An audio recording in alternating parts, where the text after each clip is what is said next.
Bismillahirrahmanirrahim. Nahmaduhu wa nasta'inuhu wa nastaghfiruh wa na'udzubillahi min syururi anfusina wa min sayyiati a'malina.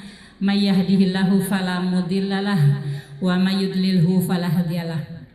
Asyhadu an la ilaha illallah wa asyhadu anna Muhammadan abduhu wa rasuluh. Allahumma shalli wa sallim wa barik wa an'im ala habibina Muhammadin wa ala alihi wa sahbihi wa man tabi'ahu bi ihsani ila yaumiddin, amma ba'du. Rabbi shrah li sadri wa yassir li amri wahlul 'uqdatam min lisani yafqahu qawli. Segala puja dan puji hanyalah milik Allah Subhanahu wa taala.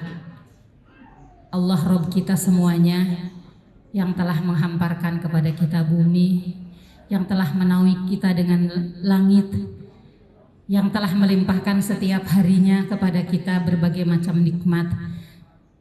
Nikmat iman, nikmat Islam, nikmat Al-Quran. Banyak sekali kenikmatan yang Allah berikan kepada kita. Jika kita tidak merasakannya, maka sesungguhnya iman kita sedang bermasalah. Karena Allah menghamparkan nikmat itu begitu banyaknya. Semoga Allah membimbing kita, senantiasa kita bersyukur kepadanya. Salawat dan salam semoga senantiasa tercurahkan kepada baginda kita Nabiullah Rasulullah Sallallahu Alaihi Wasallam. Beliau yang telah membimbing kita semuanya, menjadi petunjuk jalan bagi kita, jalan yang sangat terang benderang, sehingga Islam begitu terasa nikmat, begitu terasa indah. Beliau adalah cahaya bagi kita semuanya. Sungguh begitu besar hutang kita kepada baginda Nabi Sallallahu Alaihi Wasallam yang telah memberikan contoh teladan kepada kita bagaimana caranya menjadi hamba Allah, bagaimana caranya mengamalkan Al-Quran. Beliau begitu gigih dalam mendakwahkan Al-Quran dan beliau sangat menghendaki kita semua menjadi orang-orang yang beriman. Semoga kita menjadi pengikutnya yang setia dengan mengikuti sunnah-sunnahnya. Bukan hanya di bibir, bukan hanya di lisan kita bersolawat, tapi sesungguhnya kita sedang menapaki perjalanan yang telah beliau tempuh di jalan dakwah Islam. Apa kabar ibu-ibu semuanya? Alhamdulillah, apa alhamdulillah? Masih semangat belajar Qur'annya? Walaupun gak naik 10 kali, semangat gak? Emang ibu-ibu mau ngejar apa sih? Harus gitu naik? Kalau harus naik, kalau ibu merasa harus naik, ya harus belajar gitu ya. Tidak boleh berhenti belajar. Saya masuk kelas tahfidz ya bersama guru-guru di Rumah Quran Bunda Aisyah. Sekarang semua ustazah wajib untuk masuk kelas tahfidz yang langsung dibimbing oleh muridnya Sewa Ahlam, yaitu oleh Ustazah Miftah, Ustazah Bilqis dan Ustazah Dewi.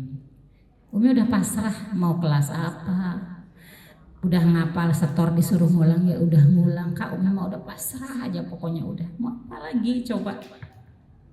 Ikhtibar nggak lulus, Mi ngulang minggu depan, iya Kak. Mi murojaahnya masih ngulang yang itu, iya Kak. Udah pasrah mau apa ibu, kita udah berazam kok sama Allah. Selalu kita minta sama Allah untuk dibaguskan bacaannya, untuk dibaguskan hafalannya. Terus kita nyerah gitu gara-gara gak naik. Ih sayang banget. Mungkin memang ibunya belum pasrah ya sama Allah. Wih pengen naik gitu. Ya. Jadi kita tidak sedang berlomba dengan siapapun karena kita punya kemampuan yang berbeda-beda. Dan jangan lupa ya Bu, kita udah melakukan kesalahan itu terlalu panjang umurnya. Ibu yang hari ini umurnya 40 tahun, salah bacaannya udah 35 tahun kan. Kalau belajarnya dari 5 tahun, kalau belajarnya dari baru 10 tahun gimana? Ya. Jadi kita tuh ya lebih melihat bahwa saya belajar memang udah berapa lama, kok saya belum bisa-bisa. Ibu lihat dulu ibu belajarnya udah berapa tahun gitu ya. Karena bahasa Al-Quran itu tidak sama dengan bahasa Indonesia. Ada huruf-huruf yang memang tidak ada di bahasa Indonesia dan kita harus melatih. Ada yang latihan otot ya, latihan otot seperti misalkan huruf lam yang memang beda dengan huruf L yang ada di Indonesia ya, huruf lam itu. Huruf da ya, ad qul huwallahu ahad. Itu kan beda dengan huruf D. Jadi kan harus latihan. Apalagi huruf dod, walau dolin, nggak ada di dalam bahasa Indonesia. Jadi memang harus latihan. Kayaknya nih ya, kayaknya ibu-ibu yang belum terbiasa adalah mencatat kesalahan. Hari ini ibu dikoreksi apa tuh kayaknya nggak dicatat deh. Kalau soalnya saya mengevaluasi misalkan ustazah yang tadrib gitu ya kepada murid-murid Sewah Ahlam gitu. Jika dia mencatat, karena pengalaman saya, kalau saya disalahkan, saya catat, saya ulang-ulang, saya rekam, udah bener belum, misalnya ro tebal saya tuh suka hilang, atau huruf h saya tuh sering dikoreksi sama sehoh ya, haknya itu belum hak Arab ya, hak kan kita belajar Quran hurufnya harus Arabi, nggak boleh ala Indonesia. Karena Al-Quran diturunkan dalam bahasa Arab. Jadi hak kita sama hak Arab itu beda ya. Ada ha, ada ha. Umi sering dikoreksi ha itu sama sehoh. Kata sehoh Umi haknya belum haknya Arab gitu ya. Ya sabar gitu. Sabar gitu. Semua kita masih dikoreksi. Banyak huruf-huruf yang dikoreksi. Hari ini nanti saya tadrib sama Kak Miftah dikoreksi huruf ro. Saya tadi kepada Kak Bilkis dikoreksinya huruf yang lain lagi gitu ya, itu biasa aja. Sama sehoh nanti huruf apa lagi. Jadi nggak apa-apa ibu, kita sabar ya, sabar dengan Al-Quran. Ya, masih siap belajar ya. Terus gini, kalau ibu mau keluar dari RQ, ibu mau lari kemana? Memangnya Al-Quran tuh beda gitu? Kalau di RQ sini, RQ sana, coba ke RQ Bunda Aisyah. Ibu tambah nggak naik, ya. Jadi ibu, saya mau tanya aja, kalau ibu enggak di RQ Asyakirin, ibu mau lari kemana? Mau lari ke lembaga lain biar naik gitu? Jangan ibu ya, jangan. Karena istiqomah itu punya nilai tersendiri di hadapan Allah Subhanahu Wa Taala. Ya. Bismillahirrahmanirrahim, kita mulai ya bu ya. Bismillah. Saya ingin membawakan kepada ibu-ibu tentang keajaiban Al-Quran yang kata Rasulullah, keajaiban Al-Quran itu tidak pernah habis. Ini adalah bulan Al-Quran. Syahrul Ramadan alladzi unzila fihi Al-Quran huda linnasi wa bayyinati minal huda wal furqan. Bulan Ramadan adalah bulan diturunkannya Al-Quran. Jadi kalau kita mau menambah interaksi kita dengan Al-Quran, maka bulan Ramadan itu tempatnya. Kalau kita ingin meningkatkan motivasi untuk lebih semangat belajar Al-Quran, ini di bulan Ramadan ini tempatnya. Rasulullah SAW senantiasa didatangin malaikat Jibril. Rasulullah bertalaki kepada malaikat Jibril itu juga di bulan Ramadan. Bulan Ramadan adalah bulan yang dipilih oleh Allah Subhanahu Wa Taala yang di dalamnya diturunkan Al-Quran. Alhamdulillah saya diundang di sini untuk menyampaikan ini kepada ibu-ibu. Undangannya mendadak. Saya sampai lupa di rumah ada acara halaqah sirah anak dan saya harus sambutan. Umi sambutan ya jam berapa? Jam 8:30 lupa. Karena saya harus mengisi di sini. Ya. Alhamdulillah ibu-ibu semuanya, saya mau bacakan sebuah hadis yang ibu-ibu insya Allah dengan dibacakan hadis ini ibu-ibu hatinya akan menjadi tenang dan ibu-ibu senantiasa menunggu-nunggu ya, setiap saat kita akan mendapatkan keajaiban-keajaiban Al-Quran, karena keajaiban Al-Quran itu tidak akan pernah habis. Rasulullah SAW bersabda, inna hadzal Qur'ana ma'dubatullah. Sesungguhnya Al-Quran ini adalah ma'dubah, adalah jamuan Allah. Fa'aqbalu min ma'dabatihi, maka terimalah, maka nikmatilah jamuan itu sekenyang-kenyangnya, maka nikmatilah jamuan itu sepuas-puasnya. Para ulama menerjemahkan ma'dubah di sini adalah hidangan, yang dimaksud hidangan di sini adalah hidangan ilmu. Hidangan ilmu untuk akal, ya, dan hidangan untuk jiwa. Al-Quran adalah hidangan yang bisa dinikmati oleh akal kita dan bisa dinikmati oleh jiwa kita. Siapa yang bisa menikmatinya? Tentu orang-orang yang mengimaninya.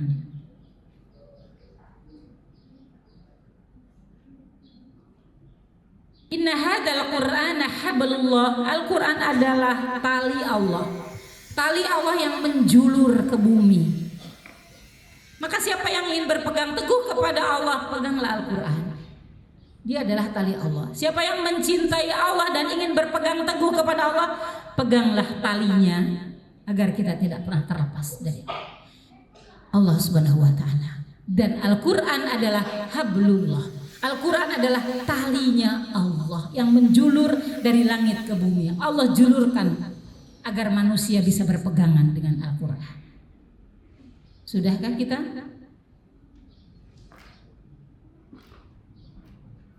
Al-Quran adalah wan nurul mubin. Al-Quran adalah cahaya yang terang. Ketika di dalam hati kita ada cahaya Al-Quran, dia akan terang benderang, bisa membedakan ini kebenaran, ini kebatilan, bisa membedakan yang mana anugerah, yang mana ujian, mana yang harus kita syukuri, mana yang harus kita sabari. Itulah Al-Quran. Al-Quran adalah cahaya. Wasyifa'un nafi'. Al-Quran adalah obat yang sangat bermanfaat, obat mujarab. Syifa'u lima fis sudur. Dia adalah obat bagi apa-apa yang tersimpan di dalam dada kita. Al-Quran adalah obat. Sudahkah kita merasakannya? Jika kita benar-benar berpegang teguh kepada Al-Quran. Al-Quran adalah ismatu liman tamassaka bihi. Al-Quran adalah perisai, tameng, pelindung. Al-Quran akan melindungi siapa saja yang berpegang teguh dengannya. Jika kita berpegang teguh kepada Al-Quran, maka Al-Quran akan melindungi kita. Wan najatu liman tabi'ahu. Dan Al-Quran itu akan menyelamatkan siapapun yang mengikuti petunjuk-petunjuknya. Akan selamat di dunia, akan selamat di akhirat. Hari ini Bu, kalau kita bicara tentang keselamatan, hari ini kan kita sedang banyak sekali mendapatkan ancaman, serangan, bahkan di dalam rumah kita sendiri begitu banyak ancaman dan serangan yang bisa merusak generasi kita. Maka apa yang bisa melindungi anak-anak kita, generasi kita dari ancaman itu? Kalau saya tidak mengajar Quran, kalau saya tidak belajar, kalau saya tidak punya sekolah Al-Quran, saya mungkin setiap hari ketakutan. Ketakutan saya kan hampir meninggalkan, usia saya sudah 60. Kalau Masehi saya 60, tapi kalau Hijriah saya 62. Artinya saya sudah waktunya untuk melepaskan anak-anak cucu. Saya harus sudah rela kapan saya meninggalkan mereka. Kalau saya tidak belajar Quran, kalau saya tidak mengajar Al-Quran, kalau saya tidak punya lembaga Quran, kalau saya tidak punya sekolah Al-Quran, saya mungkin takut tiap hari Bu. Lihat hari ini ancamannya dahsyat sekali. Kita belajar apa saja hari itu jangan sampai salah Bu. Ya kan, ngaji saja jangan sampai salah kan. Ngaji. Belajar parenting saya amat-amati hari ini, semangat ibu-ibu muda belajar parenting. Tapi banyak problem, istilah-istilah, teori-teori yang itu didengung-dengungkan gitu ya. Jadi kita harus punya banyak program untuk menyelamatkan generasi.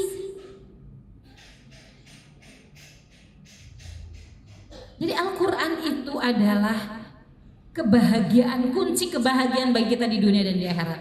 Maka coba kita menggali Bagaimana kalau dalam pendidikan kita menggali dari Al-Quran, di kurikulum Al-Quran itu seperti apa? Kurikulum parenting dalam Al-Quran itu seperti apa? Ya, la yazighu fayasta'tabu. Al-Quran itu tidak akan pernah menyimpang. Al-Quran itu selalu lurus. Rasulullah SAW adalah orang yang secara sempurna dan paripurna melaksanakan Al-Quran. Jadi kalau kita ingin lurus jalannya, ikutlah jalannya Rasulullah SAW dalam mengamalkan Al-Quran. Rasulullah adalah jalan satu-satunya menuju keselamatan. Ketika kita bicara tentang kurikulum Al-Quran, belajar Al-Quran, pemahaman Al-Quran, maka Rasulullah adalah jalannya. Jadi ibu kalau nggak kenal Rasulullah itu rugi. Jadi mengenal Rasulullah itu jangan hanya mengenal nama ibunya, nama ayahnya, lahir di kota Mekah, lahirnya bulan Maulid, nggak cukup ibu. Terlalu banyak yang harus digali dari Rasulullah SAW. Saya belajar sirah itu baru 4 tahun. Kalau kelas itu bu, kelasnya dari jam 1 sampai setengah 6, kadang sampai jam 6. Ya, sudah pendalaman, sudah itu masih kurang. Semakin kita menggali Rasulullah, semakin kita merasa kurang untuk mengetahui Rasulullah. Dan kami itu punya komunitas membaca buku sirah. Udah berapa buku sirah yang kita baca? Ya, bahkan ada satu buku sirah yang harus dibaca sampai 3 kali. Tapi kita merasa belum terpenuhi kebutuhan kita untuk mengetahui Rasulullah SAW sebagai guru seperti apa. Bagaimana ketika beliau sebagai nabi, bagaimana ketika beliau sebagai ayah, bagaimana ketika beliau sebagai suami. Memimpin bersama-sama 9 istrinya yang rumahnya itu berdekatan semuanya, itu bagaimana sukses menjadi suami. Para suami itu harusnya tuh belajar dari Rasulullah SAW bagaimana menjadi suami. Kita harus banyak belajar bagaimana Rasulullah mendidik para sahabat. Karena Rasulullah mendidik sahabat itu Rasulullah menghasilkan manusia terbaik yang tidak pernah ada lagi manusia terbaik sebaik para sahabat. Rasulullah itu mendidik dengan Al-Quran, itu menciptakan manusia baru yang sebelumnya tidak ada. Manusia jahiliyah yang Rasulullah rubah menjadi manusia risalah. Itulah pendidikan Al-Quran sebetulnya seperti itu. Ya, maka Rasulullah SAW adalah jalan yang lurus yang wajib kita ikuti. Wala ya'uju fayakum. Al-Quran itu tidak pernah bengkok sehingga harus diluruskan. Wala tanqodi aja ibuhu. Dan Al-Quran itu keajaibannya tidak akan pernah habis. Keajaiban Al-Quran itu akan senantiasa ada. Al-Quran adalah mukjizat. Ijaznya, nilai-nilai ijaz Al-Quran tidak akan pernah habis. Mau digali dari bahasanya, mau digali dari sains, mau digali dari tazkiyatun nafs, mau digali dari apa, Al-Quran itu keajaibannya tidak akan pernah habis. Sampai lelah orang yang menggali Al-Quran, Al-Quran tidak akan pernah habis-habisnya mengeluarkan terus keajaiban. Makanya perlu sekali kita introspeksi di bulan yang suci ini. Sejauh mana sebetulnya interaksi kita dengan Al-Quran? Sebetulnya Al-Quran itu sudah berefek belum sih ke dalam jiwa kita? Sudah berefek apa belum ke dalam lisan kita? Ketika kita mendidik sebagai seorang ibu, sudah berefek belum sih Al-Quran itu kepada kita untuk membentuk karakter seorang pendidik? Itu harus terus dilakukan evaluasi sebelum kita terlambat. Karena Al-Quran itu akan menyisakan, akan memberikan kepada kita itu keajaiban-keajaiban dalam kehidupan kita. Siapapun bisa merasakan itu. wala yukhlaqu min kathratir radd. Dan Al-Quran itu tidak akan membuat bosan karena banyak mengulang. Ibu baca surat Al-Fatihah sehari lebih dari 17 kali. Pernah ibu bosan membaca Al-Fatihah? Bu, kita kalau di kelas tahfidz kita mengulang juz 30, mengulang juz 29 itu bisa sekali-kali. Kan kalau belum setor juz yang baru nggak boleh kita murojaah juz yang baru, harus juz yang lama. Murojaah terus, nggak boleh bosan dan nggak akan bosan. Ustazah kita kalau nyimak tuh Bu, dua murid sekaligus disimak. Kita yang begini, kitanya yang begini. Oleh karena itu, bacalah Al-Quran. Sesungguhnya Allah akan memberi pahala kepada kalian karena membacanya. Dengan setiap huruf 10 kebaikan. Alif Lam Mim. Alif 10, Lam 10, Mim 10. Ditambah ibunya yang sabar, tambah lagi pahalanya. Tambah lagi rumahnya jauh, tambah lagi pahalanya. Tambah lagi nggak naik-naik, tambah lagi pahalanya. Ibu, Allah tuh maha pemurah ya, jangan mengukur Allah dengan ukuran kita. Ar-Rahman, Allamal Quran. Ar-Rahman, zat yang kita minta setiap hari itu zat yang Ar-Rahman. Jangan mengukur kasih sayang Allah dengan ukuran kita. Seorang ibu saja, saya kan sekarang udah jadi ibu, udah jadi nenek. Saya baru dapat cucu yang ke-11. Hari Selasa lalu cucu saya yang 11 lahir, insya Allah 2 bulan lagi cucu yang ke-12. Ya, alhamdulillah Ibu. Kasih sayang seorang ibu, walaupun anak kita udah tua, anak saya sudah beranak kan, anak saya sudah beranak, tapi itu kasih sayangnya nggak habis-habis kan ke anak itu. Gak ada gitu, masih inget yang di Bandung, masih inget ini kalau buka kita kan kalau buka biar berbuka puasa tuh biasanya ngariung gitu, satu aja nggak ada, ada yang kurang ya gitu. Pengen tuh semuanya bareng, seneng-seneng bareng gitu. Alhamdulillah Bu, kemana-mana emang rantang runtung ya, anak cuman 5, rantang runtung, anak cucu tuh rantang runtung kemana-mana, dinikmati. Itu kasih sayang seorang ibu tuh nggak habis-habis loh. Gimana coba Ar-Rahmannya Allah? Habis? Nggak mungkin. Bu, jadi ibu kadang-kadang kita belum mampu menaklukkan huruf apa gitu. Sabar, ibu latihan. Jangan-jangan memang kita belum ini Bu. Teorinya tuh difahami dulu ya. Misalnya huruf apa? Yang paling susah huruf apa sih sebetulnya? Lam aja kadang-kadang kita gagal kok. Al gitu ya. Ain itu ibu belum ketemu aja makhrajnya. Kadang-kadang ain kita itu masih, huruf ain itu kan harus ada lubangnya, nggak boleh tertutup kan. Kalau tertutup itu kan jadi kecekek gitu. Ya, itu butuh latihan aja.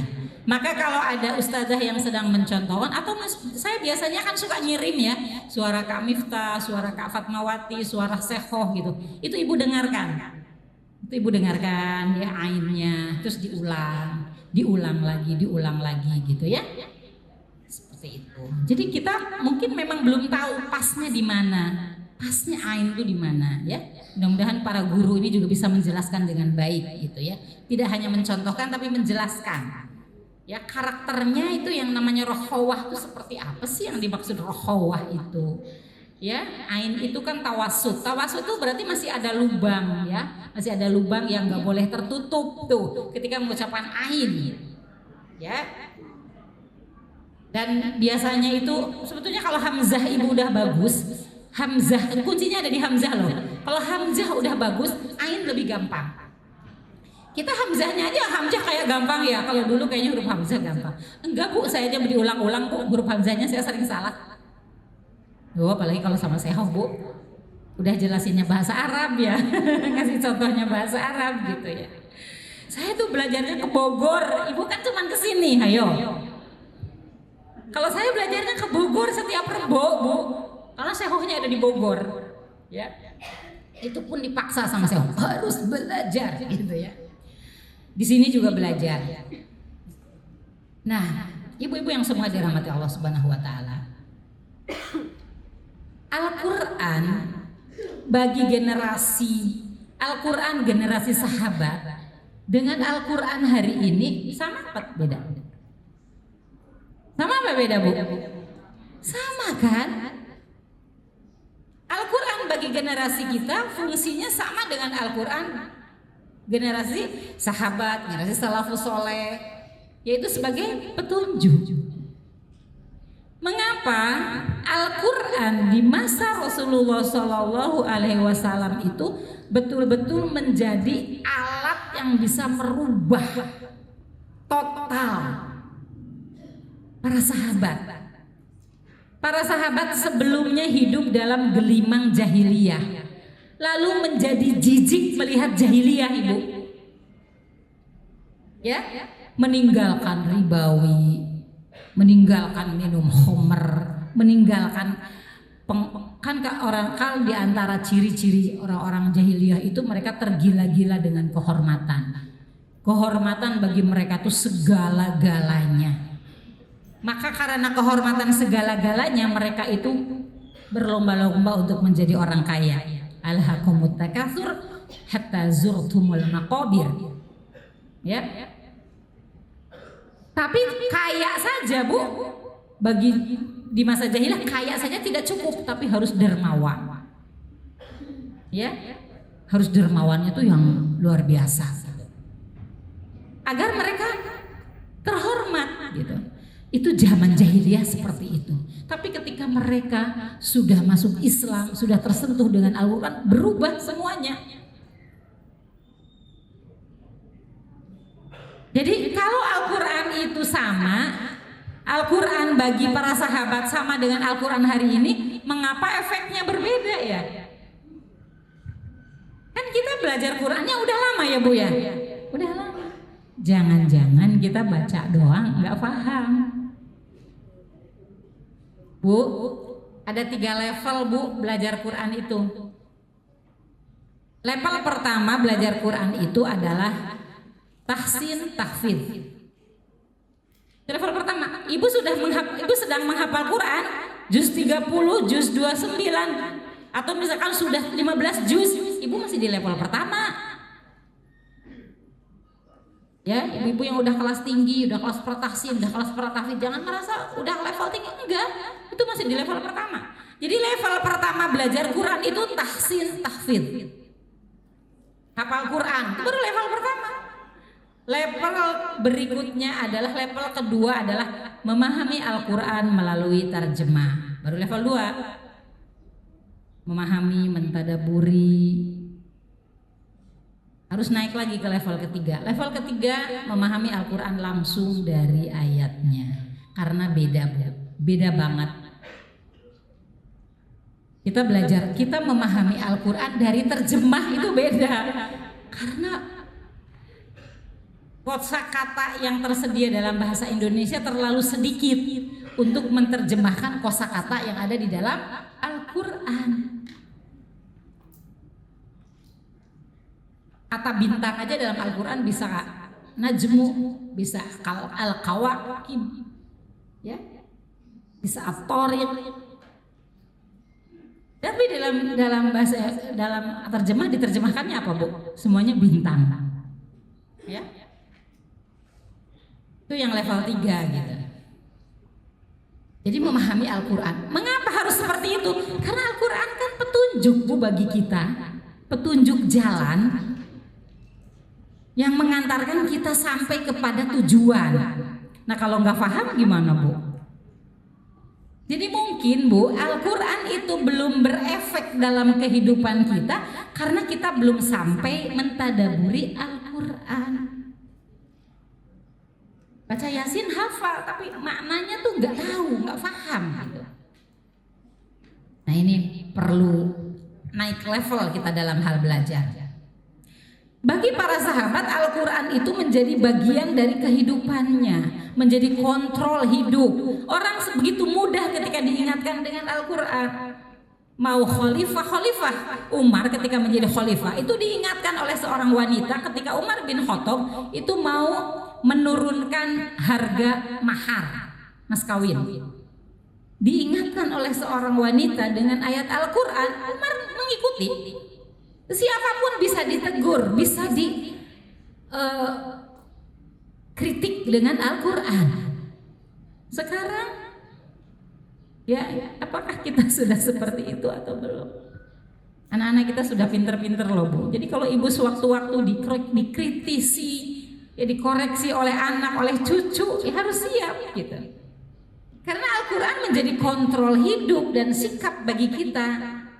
Jadi para sahabat itu dengan Al-Quran ketika turun Iqra bismi rabbikal ladzi khalaq disusul dengan ayat-ayat berikutnya, mereka tidak ada jarak dengan Al-Quran. Al-Quran itu benar-benar menjadi petunjuk bagi hidup mereka. Jadi Al-Quran menjadi isu yang paling hangat didiskusikan. Tidak berhenti di belajar tahsin, belajar tahfidz, nggak berhenti, tapi menuju kepada tafakur, menuju kepada kajian-kajian ilmiah, melibatkan emosi sehingga Al-Quran menyatu dalam jiwa dan raganya. Mengapa Syekh Sudes kalau mengimami sholat baru baca Al-Fatihah aja udah nangis beliau itu. Syekh Sudes itu kalau bulan Ramadan sering banget jadi imam sholat. Kalau bulan-bulan biasa kita umroh, kadang-kadang kita 9-10 hari tuh nggak ketemu sama Syekh Sudes ya. Tapi kalau bulan Ramadan kita akan sering diimami oleh beliau. Itu beliau baru baca Al-Fatihah nangis, baca Alhaakumut nangis gitu. Mengapa? Karena menjiwai maknanya itu merasuk ya. Banyak ayat-ayat Al-Quran yang memang menyentuh jiwa kita. Apalagi ya juz 29, juz 30 itu Bu. Ibu kalau menghafal memang mulainya harus dari juz 29, juz 30, juz 29. Karena itu ayat-ayat makkiyah.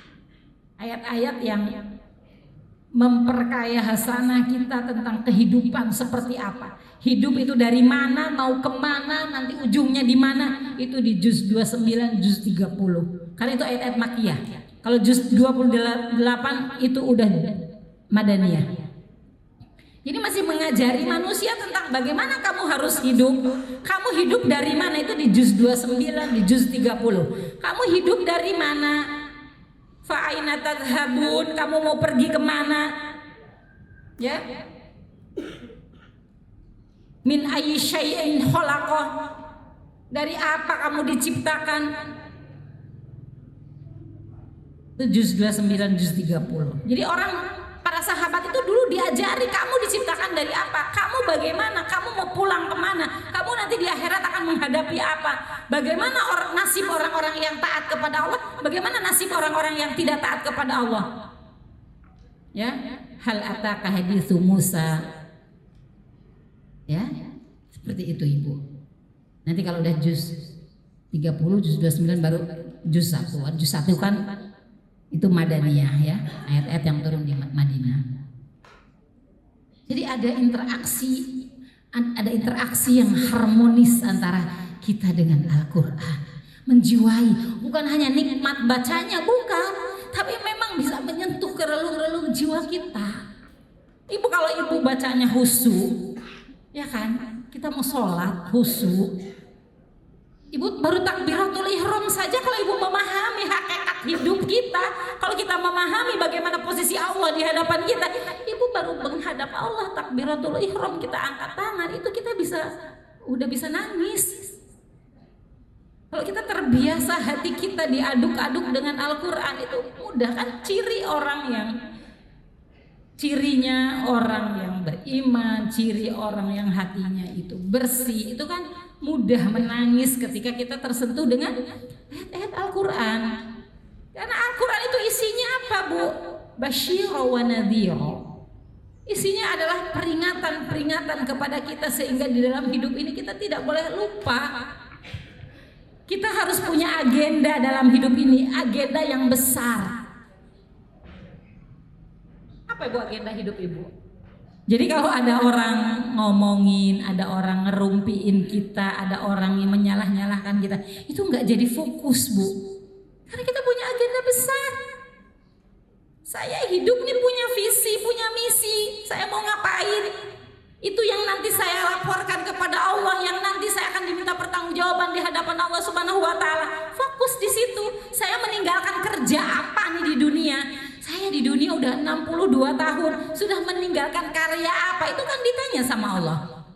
Umurmu, masa mudamu dulu untuk apa? Kan ditanya kita. Seorang tidak akan beranjak di hari kiamat, langkahnya tidak akan beranjak sebelum selesai menjawab pertanyaan. Umurmu kau habiskan untuk apa? Masa mudamu kau habiskan untuk apa? Hartamu dari mana? Larinya kemana? Kan kita fokus ke sana.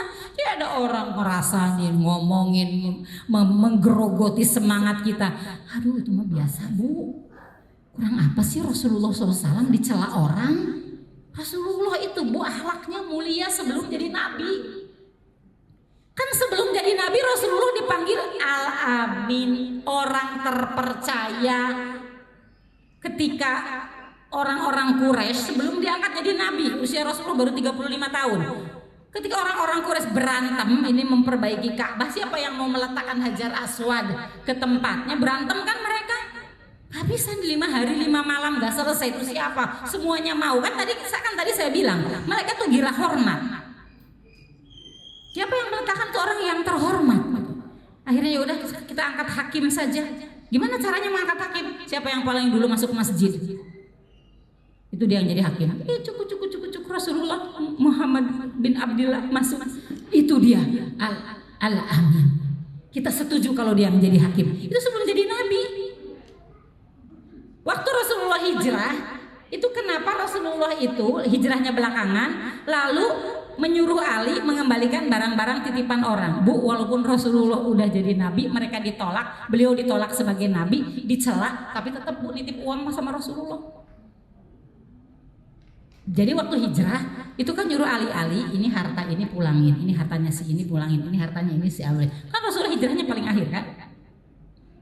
Para sahabat sudah pada hijrah, titipan. Walaupun mereka mendustakan Nabi, mendustakan ajarannya, tapi tetap pun nitip uang, nitip harta sama Rasulullah. Itu loh modal Rasulullah. Rasulullah dengan Ibu Khadijah itu 2 jiwa yang suci bersatu dalam sebuah rumah tangga. Lalu dicela, ya kan? Kata bapaknya Walid bin Mughirah bilang gini, kalau memang Allah mau menurunkan nabi bukan kamu. Pasti ada ayatnya tuh, saya lupa ayatnya. Pasti salah seorang di antara 2 orang.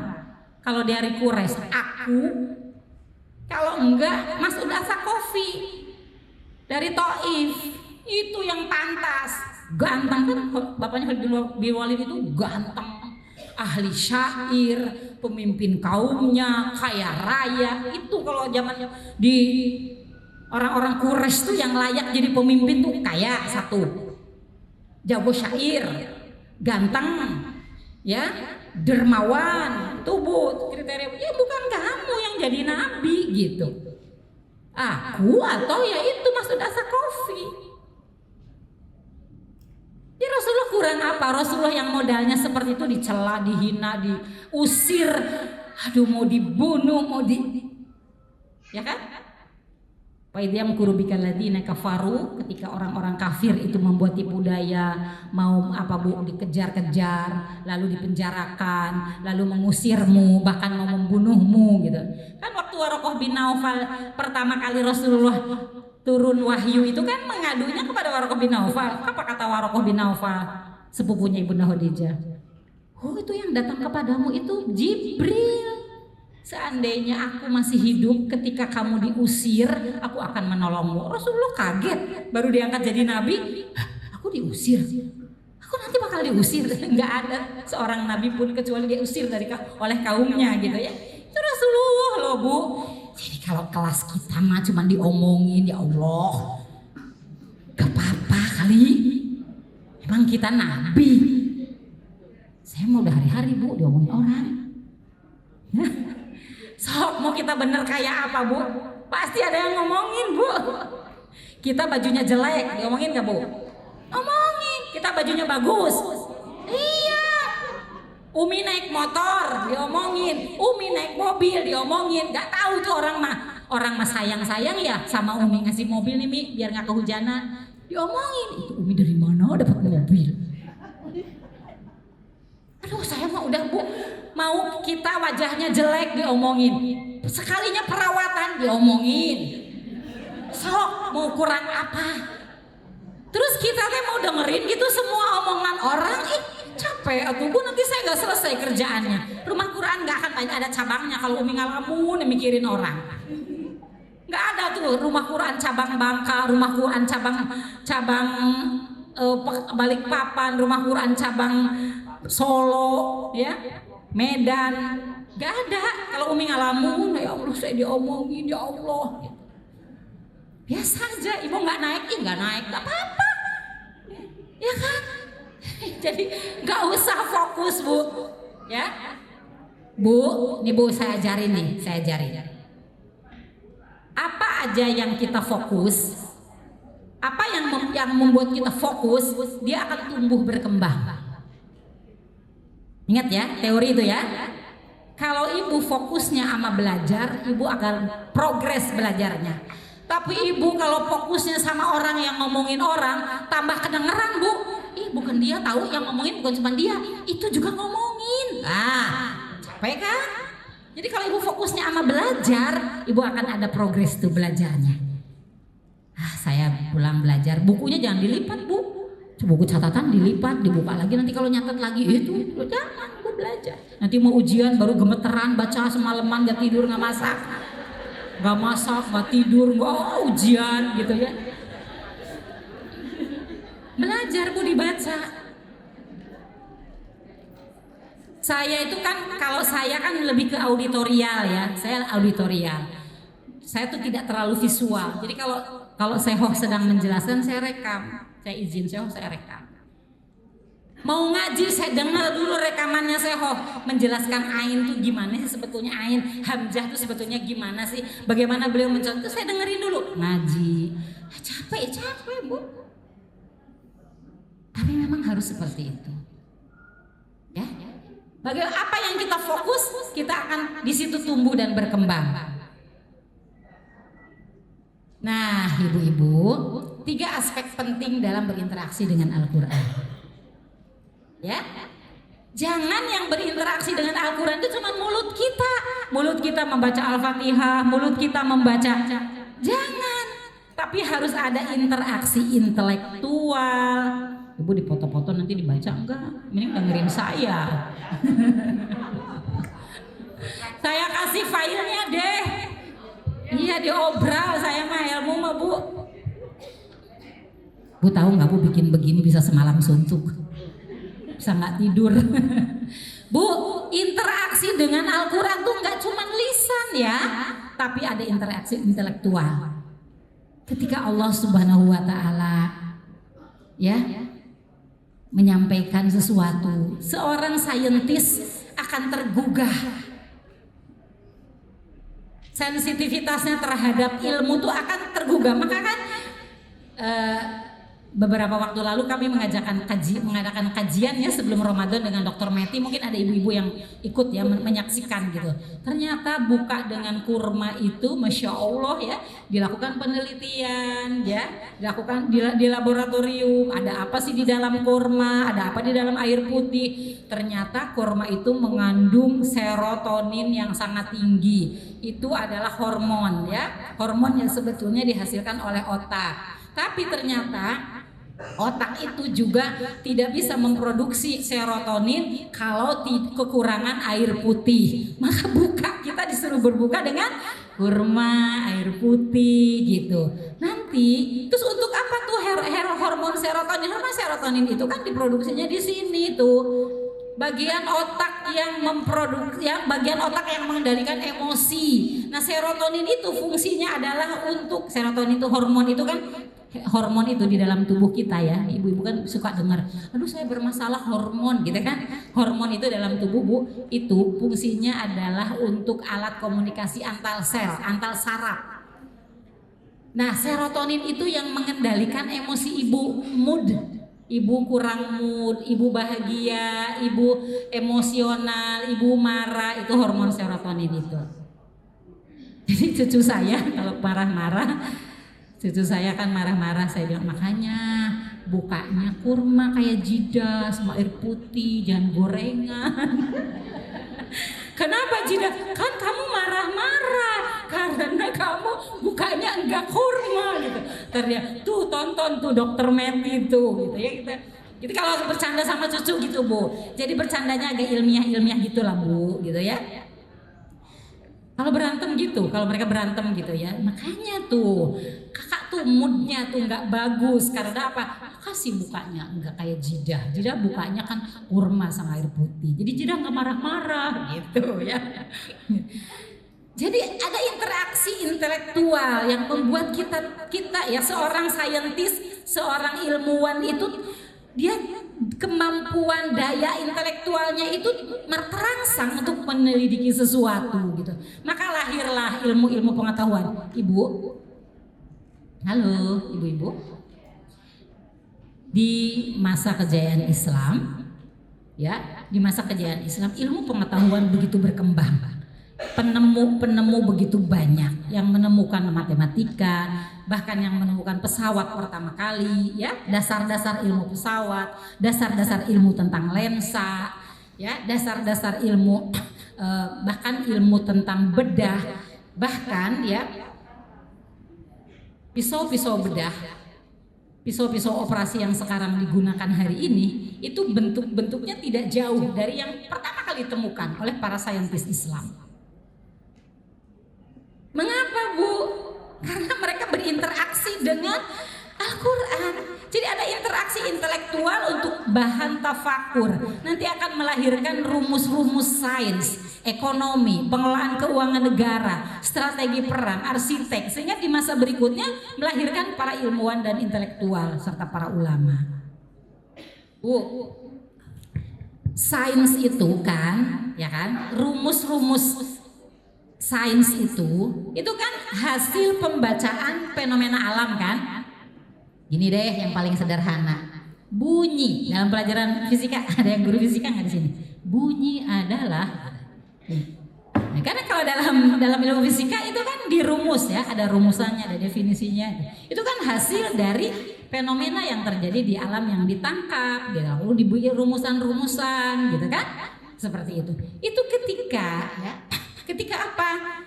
Ketika ada interaksi intelektualnya itu berinteraksi dengan Al-Quran, maka menghasilkan rumus-rumus sains gitu.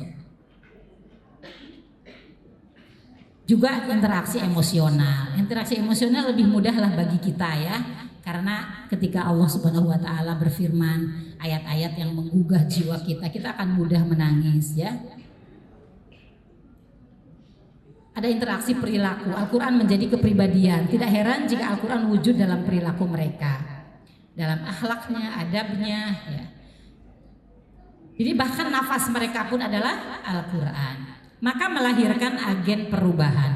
Al-Quran ketika berinteraksi dengan jiwa-jiwa yang suci, dia akan menghasilkan sebuah perubahan yang pasti dirasakan oleh umat manusia. Ibu, mengapa Rasulullah SAW bertahanut di Gua Hiro? Udah sampai ya beritanya kalau Rasulullah bertahanut di Gua Hiro. Udah sampai kan ke ibu-ibu kalau sampai situ ya? Udah sampai. Tapi mengapa dan umur berapa udah sampai belum? Nah, umur 38, 39, 40 tahun. 3 tahun berturut-turut setiap bulan Ramadan Rasulullah pergi ke Gua Hiro. Kenapa pergi ke Gua Hiro? Tahanut itu ya memang tradisi orang-orang Hanifiyah. Pada waktu itu kan belum ada Islam, tapi ada mereka itu meyakini agama Nabi Ibrahim. Jadi masih ada sisa-sisa agama Nabi Ibrahim. Karena ahli kitab pun pada saat itu sudah banyak yang ahli kitab yang lurus itu bersisa hanya sedikit sekali. Ya. Jadi agama Ibrahim itu ya Hanifiyah itu. Dan tradisi tahanut adalah tradisi agama Hanifiyah. Apa aktivitas tahanut itu? Tafakur. Jadi bukan nggak ada semedi gitu, nggak ada ya. Tafakur, berpikir. Kenapa Rasulullah bertahan? Rasulullah itu jiwanya hanif, Ibu. Rasulullah jiwanya bersih. Terus melihat fenomena masyarakat yang kacau balau. Menyembahnya, dia percaya kepada Allah tapi menyembah berhala. Percaya kepada dukun. Kalau ada masalah mereka larinya ke dukun. Ya, minuman keras ya jadi kebiasaan, mabuk itu biasa. Pernikahan ada 9 jenis pernikahan yang sebetulnya bentuknya itu adalah pelacuran yang dilegalisir. Ya, ribawi yang betul-betul. Ya, makanya riba itu kan yang terakhir ya, terakhir turun ayat riba itu udah di terakhir-terakhir. Karena memang riba itu udah menyelimuti kehidupan masyarakat jahiliyah. Dusta biasa saja, sumpah serapah biasa. Kemudian yang kuat akan menekan yang lemah. Jadi kezoliman itu merajalela. Rasulullah yang jiwanya hanif itu nggak bisa melihat seperti itu. Maka Rasulullah pergi ke gua Hiro itu untuk berpikir solusi apa yang bisa saya tawarkan kepada masyarakat jahiliyah seperti ini. Kalau amal pribadi mah udah Rasulullah itu sudah melakukan itu gitu. Tapi yang ini panduan, ya Rasulullah itu membutuhkan panduan, sebuah sistem yang bisa merubah di masyarakat, bukan hanya perorangan. Itu yang dibutuhkan oleh Rasulullah SAW. Ya. Nah maka di usia ke-40 itulah turun malaikat Jibril membawa ayat pertama. Apa Bu ayat pertama Bu? Bu yang di belakang nanti dapat door prize dari panitia. Panitia nggak nyediakan door prize. Maka kalau tahu begitu saya bawa sesuatu ya, bawa Quran kayak bawa ada Quran hafalan gitu ya. Jadi tuh ayat yang pertama turun apa Bu? Coba baca 5 ayat pertama.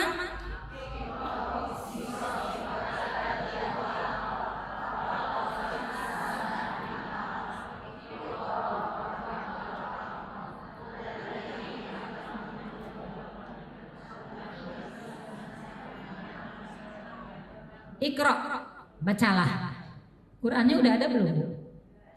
Waktu malaikat Jibril mengatakan kepada Rasulullah, Iqra, ada nggak Qurannya? Ada. Iqra. Maka jawaban Rasulullah apa? Ma'ana biqori, aku nggak bisa baca. Iqra, gitu kan? Sampai 3 kali sampai diguncang dan dipeluk Rasulullah. Iqra, bismi rabbikal ladzi khalaq. Bacalah dengan menyebut nama Rabbmu yang telah menciptakanmu. Ya, Iqra bismi rabbikal ladzi khalaq, khalaqal insana min 'alaq, yang telah menciptakan manusia dari alaqah, ya.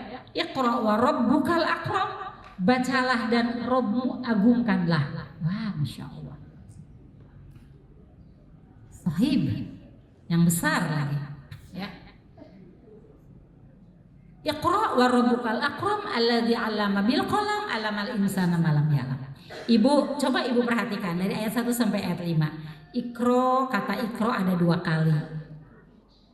Ada kata ilmu, Iqra bismi rabbikal ladzi khalaq, khalaqal insana min 'alaq, Iqra wa rabbukal akram alladzi 'allama. Ya, ada kata ilmunya, ada 3 kali disebutkan. Ada kata kolam. Bu, aktivitas apa sih Bu yang Iqra, ilmu, pena? Aktivitas apa Bu? Baca. Atau lebih besarnya lagi adalah pendidikan. Mengapa Rasulullah itu bertahanut ingin solusi tapi malah disuruh belajar? Ya, malah disuruh belajar gitu. Kan harusnya kita, kenapa ya ayat yang pertama tuh Iqra gitu? Karena memang Ibu, ketika kita mau melakukan perubahan pada diri sendiri, pada keluarga, pada sebuah masyarakat, itu harus melalui pendidikan. Ibu memang tahu Ibu hukumnya jilbab ketika Ibu tidak belajar. Bu jangan pernah menyepelekan majelis taklim ya. Majelis taklim itu lembaga pendidikan loh Bu. Kata orang sih non formal, kata saya mah formal. Ya kan? Karena yang dipelajari adalah Quran, Sunnah, formal di hadapan Allah. Saya tidak pernah menyepelekan yang namanya majelis taklim. Bahkan Dr. Majid Al-Kilani, ya beliau banyak sekali kitab-kitab yang ditulis oleh beliau. Beliau memasukkan majelis taklim itu lembaga pendidikan yang punya potensi untuk melakukan perubahan, yang punya potensi untuk membangun peradaban. Itu pendidikan, dan majelis taklim itu oleh beliau itu dimasukkan kepada lembaga pendidikan. Emang kita bisa berubah Bu bacaan kita kalau kita tidak ikut tarbiyah di majelis taklim? Gak bisa. Bahkan sekarang mah ada parenting di majelis taklim.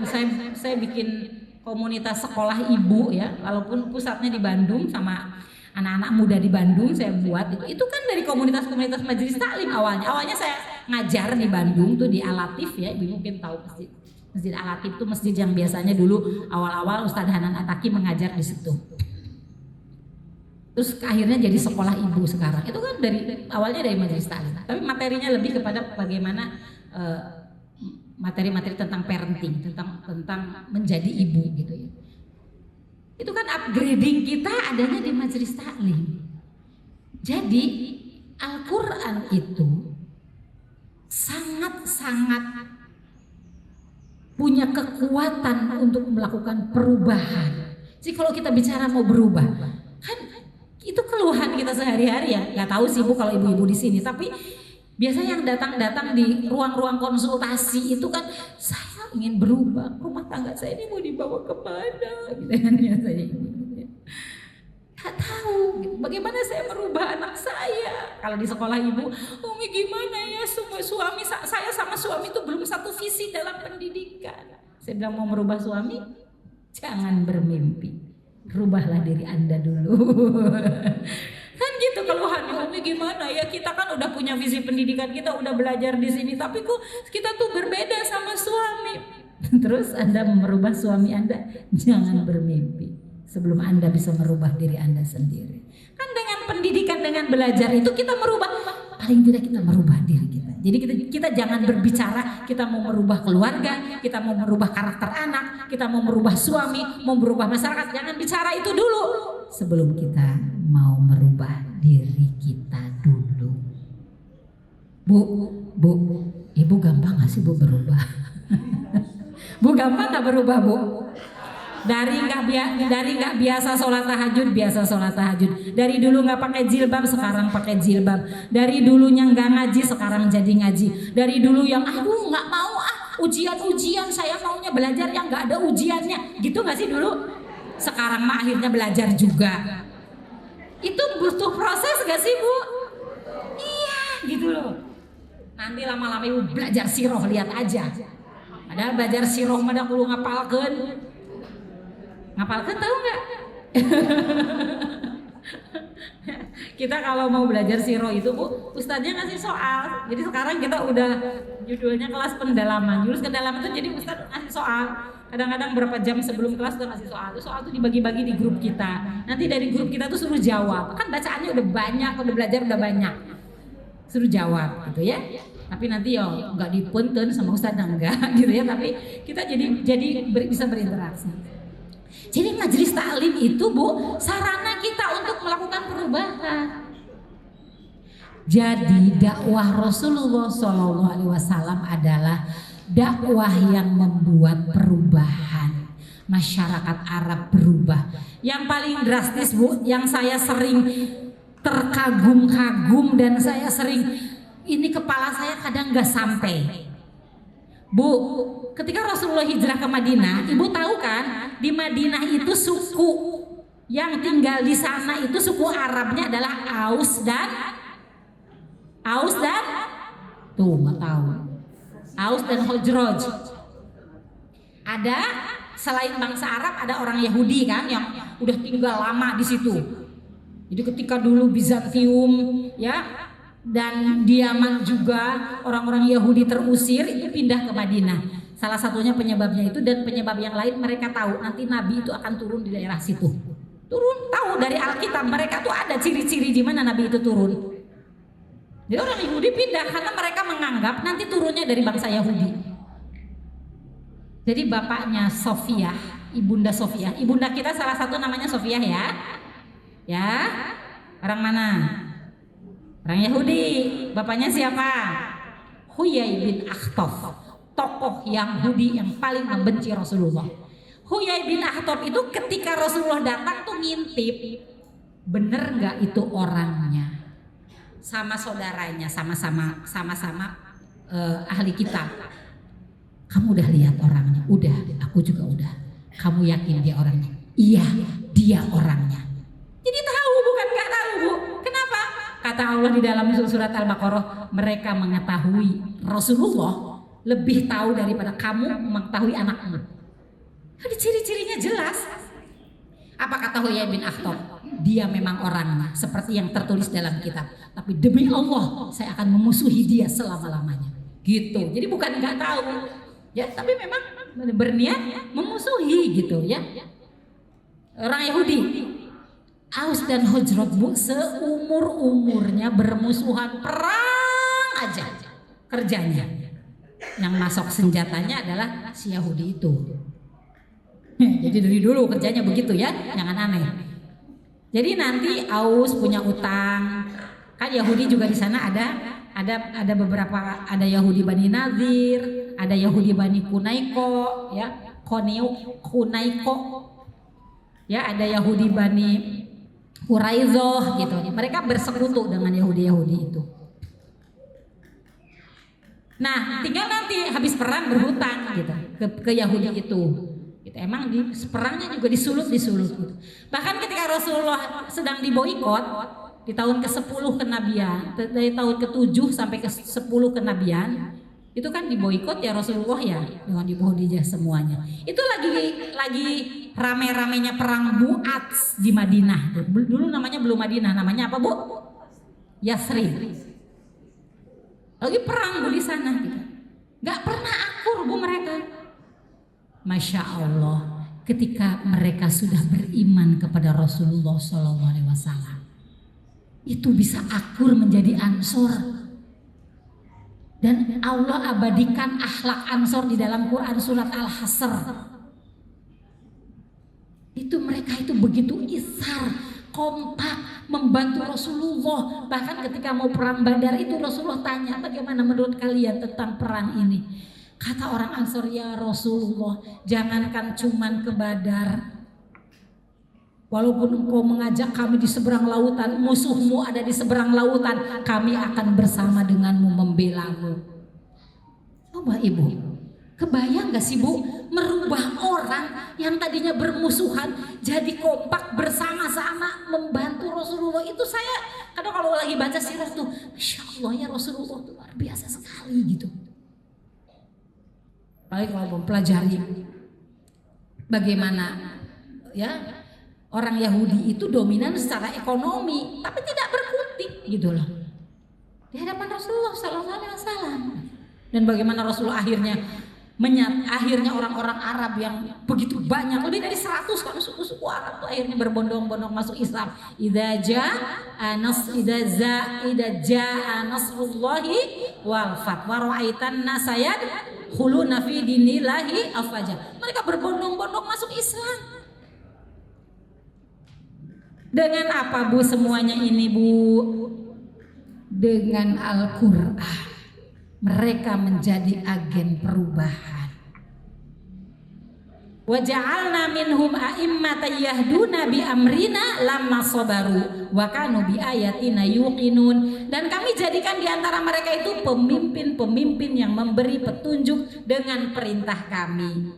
Mereka menjadikan Al-Qur'an sebagai petunjuk dan mereka sabar dalam menjalankan perintah Allah, dan adalah mereka meyakini ayat-ayat Allah.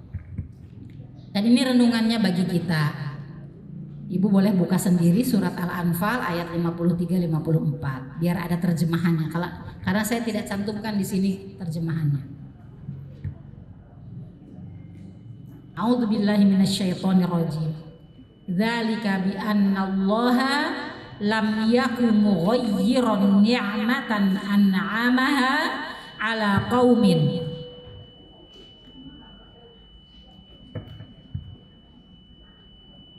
Dzalika bi anna Allah lam yakum mughayyiran ni'matan an'amaha 'ala qaumin hatta yughayyiru ma bi anfusihim wa anna Allah sami'un 'alim. Artinya, siapa yang mau baca artinya?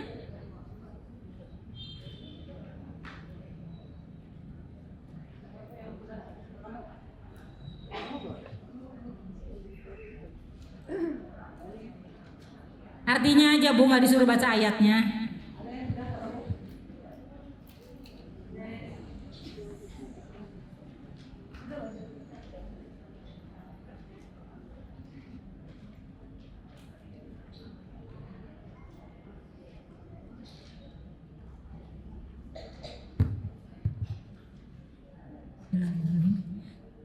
Ayat 53 yang artinya yang demikian itu karena sesungguhnya Allah tidak akan mengubah suatu nikmat yang telah diberikannya kepada suatu kaum hingga kaum itu mengubah apa yang ada pada diri mereka sendiri. Sungguh Allah Maha mendengar, Maha mengetahui. Ada bi ali Fir'aun. Keadaan mereka serupa dengan keadaan pengikut Fir'aun dan orang-orang yang sebelum mereka. Mereka mendustakan ayat-ayat Tuhannya. Maka kami membinasakan mereka disebabkan oleh dosa-dosanya, dan kami tenggelamkan Fir'aun dan pengikut-pengikutnya karena mereka adalah orang-orang yang zalim. Ini Bu ya, tolong mohon disimak. Ini kesimpulan dari apa yang saya sampaikan. Perhatikan di ayat 54-nya. Dzalika bi annallaha lam yakum mughayyiran ni'matan an'amaha 'ala qaumin hatta yughayyiru ma bi anfusihim. Ini ditujukan kepada orang-orang Quraisy yang tidak mau beriman. Mereka sudah diberikan nikmat hidayah, tapi mereka tidak ingin merubah dirinya sendiri. Mereka tahu, mereka lebih paham isi Al-Quran daripada kita. Itu yang diungkapkan oleh Walid bin Mughirah, bapaknya Khalid bin Walid. Dia mengatakan Al-Quran itu seperti buah yang ranum, yang akarnya kuat. Ya, Utbah bin Robi'ah walaupun kafir, dia menggambarkan bahwa kekuasaan Muhammad nanti akan meliputi ya Jazirah Arab dan selebihnya. Tahu mereka itu. Bahkan suku ya, ada suku Amir itu ya, ada salah satu suku Arab itu, mereka tahu bahwa Rasulullah itu nanti itu kalau Rasulullah berdakwah dengan ayat ini itu dia akan memiliki kekuasaan, mereka tahu. Tapi mereka tidak mau menjadikan Al-Quran itu sebagai alat perubahan bagi mereka. Berbeda dengan para sahabat. Para sahabat itu menjadikan Al-Quran itu diimani lalu merubah dirinya dengan Al-Quran itu kan jadi berbeda. Coba bayangkan, Ibnu Mas'ud itu kan sebelumnya penggembala, dihina oleh Abu Jahal, dihina karena kan secara fisik Ibnu Mas'ud itu kan kakinya kecil, kulitnya hitam. Tapi lihat setelah masuk Islam, ya Ibnu Mas'ud itu menjadi ulama. Yang mendapatkan sanad Quran pertama kali adalah Ibnu Mas'ud, yang oleh Rasulullah dikatakan jika kalian ingin mengambil Al-Quran seperti Al-Quran itu pertama kali diturunkan, belajar dari Ibnu Mas'ud. Jadi Bu, kita ngaji itu agar bacaan kita seperti ketika Al-Quran diturunkan. Jadi sabar ya, sabar. Bilal Bu, Bilal itu kan budak yang dibebaskan oleh Abu Bakar, yang ketika menjadi budak ya Umayyah bin Khalaf itu disiksa, diterek, diarak oleh anak-anak, dilemparin pakai batu, ditindih batu. Ya. Tapi kemudian siapa Bilal yang orangnya masih di Medina, terompahnya sudah di sorga. Nanti menjadi ulama juga Bilal itu. Betul-betul berubah Bu. Manusia-manusia menjadi berubah. Hindun di perang Uhud itu kan mutilasi ya Bu ya. Mutilasi kan, tubuhnya Hamzah itu dirusak. hatinya dikunyah Bu, digigit. Kebayang gak sih hati Hamzah masih keras banget, dilepeh lagi, udah susah ditelennya. Hindun itu Bu. Tapi ketika sudah kena cahaya Islam, Hindun itu ikut perang. Ketika melawan Romawi, perang besar. Ketika Abu Sufyan ketakutan menghadapi pasukan Romawi Bu, ya, mau lari ke belakang dipukul sama Hindun. Hai Sahr, gitu. Bu kalau kenal pribadi Hindun seru. Cucu saya tuh paling suka kalau mempelajari Hindun. Karakternya tuh Insya Allah gitu ya. Ketika dia masuk Islam, ketika dia jadi musuh itu bagaimana, ketika dia masuk Islam tuh bagaimana gitu. Kalau di film Umar kan ditonjolkan itu karakter Hindun itu. Jadi ketika di dalam peperangan itu itu sudah Islam ya. Artinya ketika peperangan itu mau kembali karena takut lihat tentara Romawi kan modern tentaranya. Itu bawa pukulan Bu, kudanya suaminya dipukul. Hai Sahr kan? Abu Sufyan kan namanya Sahr. Kau mau lari dari Allah, kau mau lari dari jihad, balik gitu Bu. Balik lagi akhirnya perang, menang kan akhirnya gitu kan. Itu Hindun berubah gak Bu? Berubah. Dulu ketika dia di perang Uhud, dia juga ngomporin orang-orang Quraisy untuk memerangi Rasulullah. Ketika sudah Islam, dia mengerjakan yang sama tapi berada di pihak Rasulullah SAW. Bisa seperti itu Bu, pribadi itu. Pribadi anaknya Abu Jahal Bu. Anaknya Abu Jahal itu kan Ikrimah bin Abu Jahal. Dia bersumpah kepada Rasulullah, ya Rasulullah, aku dulu memerangimu sampai habis-habisan hartaku. Kan orang kaya.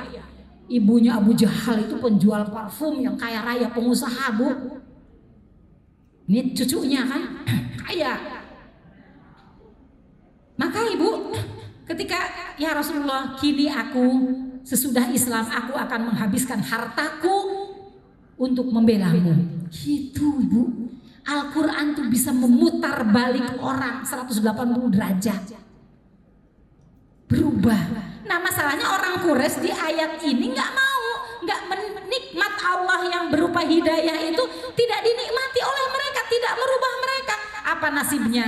Abu Jahal, Utbah bin Robi'ah, ya, kemudian Umayyah bin Khalaf itu kan terbenam di sumur Badar, mati di perang Badar. Pemuka-pemuka Quraisy itu. Kadabi ali Fir'aun, mereka tuh kayak Fir'aun kata Allah.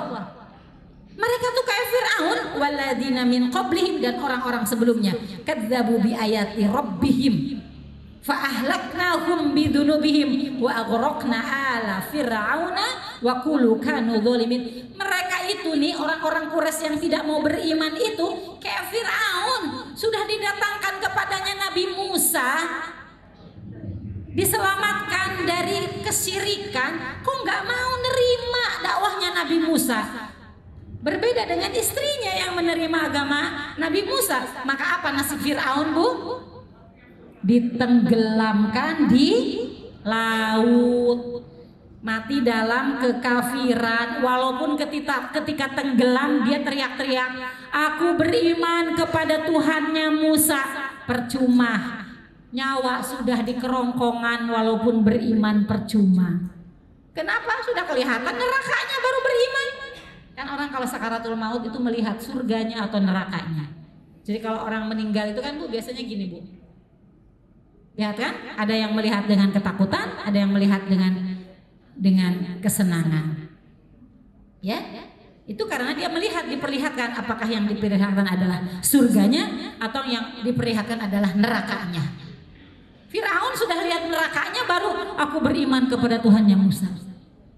Jadi Allah menggambarkan di sini tentang, kan di dalam ayat lain Allah berfirman, innallaha la yughayyiru ma biqaumin hatta yughayyiru ma bi anfusihim. Allah tidak akan merubah keadaan suatu kaum sebelum dirinya berubah.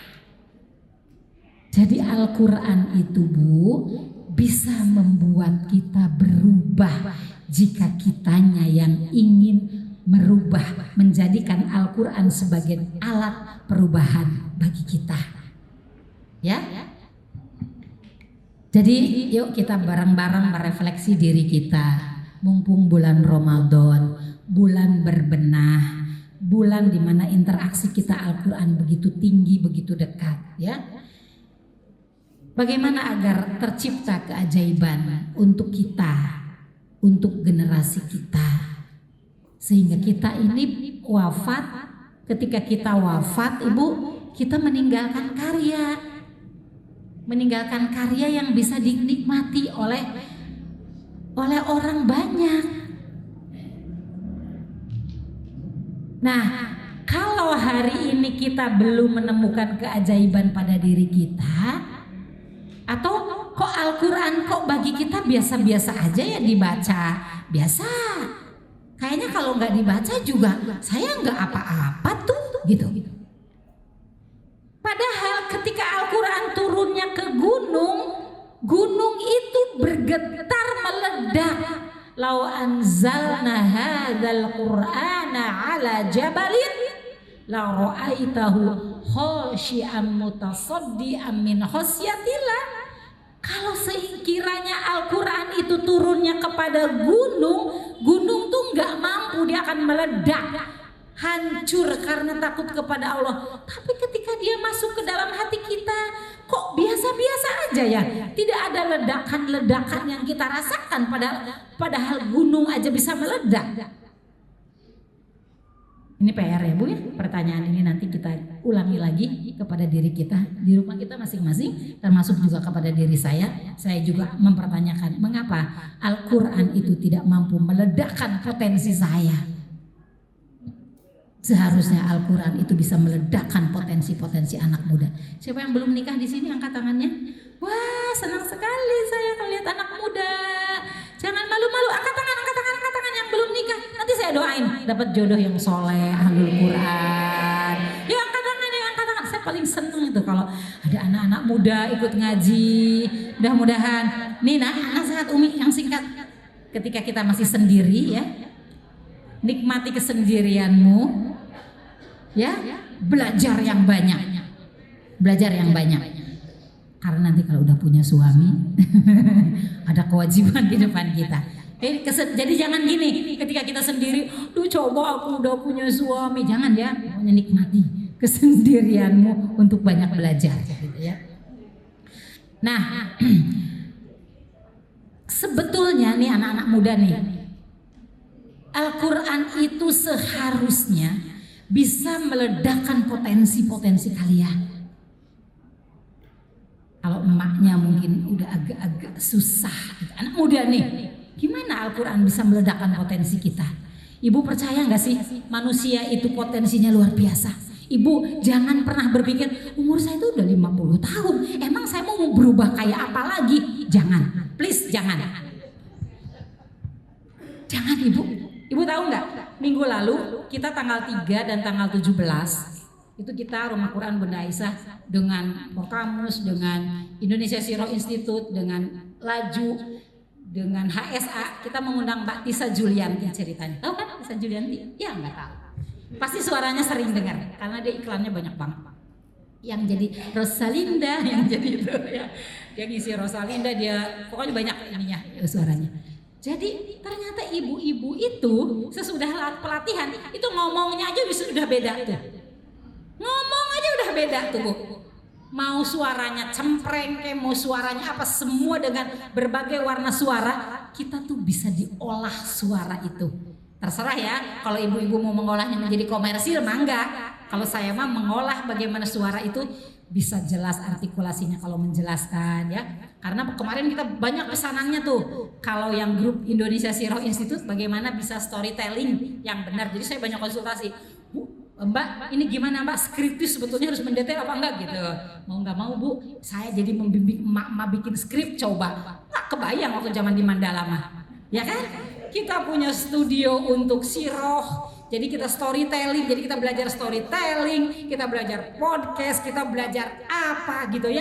Ada studio, Ibu boleh lihat kapan-kapan ke RQ 1. Ada studio tuh sampai ada 2. Ini di sini tempat belajar tentang ngajar Sohabiyah, ini nerangin siroh, yang ini menjelaskan tentang baca buku bareng, yang ini sekolah ibu gitu. Ibu-ibu tuh digosok-gosok tuh bisa ternyata, Masya Allah gitu. Ya, besan saya itu yang Azam ya, itu dulu ketika kuliah kata beliau, saya dulu pemalu nih, saya tuh di pojok-pojok aja membaca gitu hobinya gitu. Sekarang ya beliau kan kalau yang ibu lihat Ibroh membaca barang sirok gitu ya, itu beliau gitu ya. Jadi ibu jangan pikir usia saya 50 tahun. Kami di Indonesia Sirah itu tuh rata-rata 50 tahun. Bisa berubah, jadi bisa storytelling, diajarin gitu. Ada yang ini bikin skrip, kapan kita belajar sinematografi? Kagak pernah. Jadi terpaksa, Bu. Kenapa? Karena kita gemes dengan konten-konten yang ada itu. Konten yang ada kan mengkhawatirkan ibu-ibu kan? Iya. Masa kita mau biarkan konten diisi orang? Jadi kita isi dengan siroh, diisi dengan sahabat, diisi dengan Sohabiyah, diisi dengan kisah anak-anak gitu ya. Jadi ibu jangan berpikir ya, saya udah 50 tahun mah mau diapain lagi? Ih, nggak boleh. Ibu berarti ibu mengecilkan Allah loh kalau begitu. Saya ancam. Ibu, Allah tuh menciptakan pada diri ibu tuh luar biasa loh. Pemberian Allah tuh luar biasa loh. Ibu punya suara yang bagus. Coba deh ibu latihan. Ya kan? Dilatih. Ibu punya akal. Akal kita tuh mungkin baru digunakan beberapa persennya. Ya Bu ya, baca aja jarang ya kan? Baca enggak? Enggak. Beli buku dari dulu di plastik belum dibuka-buka. Ayo ngaku siapa yang beli buku masih di plastik belum dibuka-buka. Ya kan? Jadi sebetulnya bukan otak kita yang bebal. Ibu jangan sekali-kali bilang otak saya bebal. Gak boleh. Gak boleh. Ibu menghina Allah, otak saya bebal. Kata siapa? Punten ya Bu ya, jangan membuat penilaian negatif sama tubuh kita. Tubuh kita itu nggak bisa membaca itu benar apa enggak. Akhirnya itu nempel pada diri kita. Misalnya kita bercanda nih, saya mau bebal, itu bercanda. Tubuh kita tidak tahu kita sedang bercanda atau enggak. Maka ya udah jadi terkunci bebal, ceklek gitu. Gak boleh Ibu. Ya, jadi kita tuh tidak boleh memberikan persepsi kepada diri kita sesuatu yang negatif tuh nggak boleh. Pokoknya Ibu masih bisa digosok-gosok. Sok Ibu mau digosok apa? Saya bantuin, sakirin. Mau bikin apa? Sok bikin studio tuh di situ. Bikin apa kayak tahsin kayak apa cerita gitu ya. Sehingga potensi-potensi ibu tuh bisa berkembang. Bukan mau tampil, enggak Bu. Aduh, usia saya udah 60, saya mau terkenal kayak apa sih? Kagak Bu. Gak ada tuh, udah lewat itu mah udah nggak ada. Bukan pengen terkenal, bukan pengen apa, enggak. Cuman kewajiban kita agar kita tuh punya karya yang kita tinggalkan, yang kita wariskan untuk anak-anak kita. Ibu miris tahu anak-anak sekarang kasihan. Ya nggak sih Bu? Berat ujiannya anak-anak sekarang. Saya membayangkan cucu saya nanti mendidik anak itu berat sekali. Kan fitnah itu kata Rasulullah. Ibu pernah dengar nggak? Berapa menit lagi habis ya waktunya? Bu, belum aja. Ibu pernah nggak dengar hadis Rasulullah gini? Badiru bil a'mal. Bersegeralah kalian ya berkarya dengan karya-karya yang besar sebelum datangnya fitnah. Yang fitnah itu datangnya seperti potongan-potongan malam. Ada orang yang pagi harinya beriman, sorenya udah kafir. Ada orang yang sorenya kafir, sorenya beriman, besok paginya udah kafir. Pernah dengar kan Ibu? Pasti pernah lah dengar di situ. Jadi kita itu Bu, suruh meninggalkan amal, karya yang bisa kita wariskan untuk anak-anak sebelum anak kita menghadapi fitnah yang lebih besar. Saya bilang begini sama guru-guru di RQ. Rumah Quran Bunda Aisyah adalah madrasah bagi guru dan murid. Semua wajib belajar. Gurunya belajar, muridnya belajar. Yang mau ikut di kapal ini, hayo. Yang gak mau belajar, monggo. Semangat. Sekarang tahfidz ustazah udah gak bisa berkutik. Sekarang murojaah, ngajar itu. Ya kita harus belajar.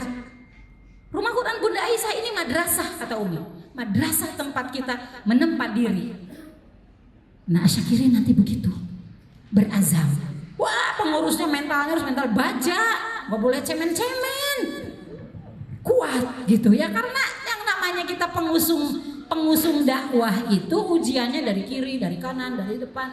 Gak usah, pokoknya guru-guru standarnya harus punya standar guru. Standar guru diasyakirin begini. Nanti masing-masing itu mengontrol diri. Kok saya nggak masuk kriterianya ya? Tingkatkan potensinya. Kok saya belum ya? Bikin dong kriteria guru asyakirin. Gini gitu. Di RQ mas saya panggil aja udah takut. Bu, nanti ketemu saya ya. Ustazah nanti ketemu saya. Aduh, mau ketemu Umi takut gitu ya. Saya bilang ya yuk ibu, saya punya catatan. Saya gitu bu. Ustazah nanti ketemu Umi ya gitu. Kapan ya? Udah kapan Ustazah bisanya? Saya bilang ibu punya beberapa. Saya punya catatan tentang ibu. Begini. Saya kasih waktu 1 semester. Ibu mau berubah lanjut dengan RQ. Kalau ibu tidak mau berubah punten. Gitu bu. Loh, Anda guru loh. Guru itu harus jadi teladan. Setuju enggak?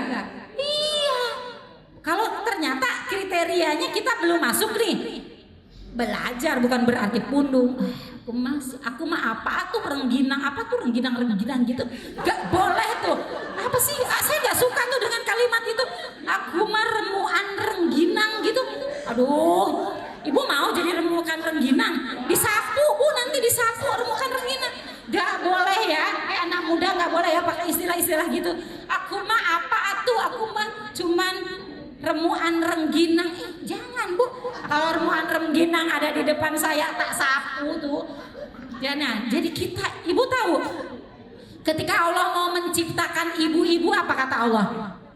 Ini jahilun fil ardi khalifah. Aku akan menciptakan di bumi ini pemimpin yang mengurusi bumi, pemimpin yang akan menjadi wakil Allah untuk melaksanakan risalahnya Allah Subhanahu wa taala.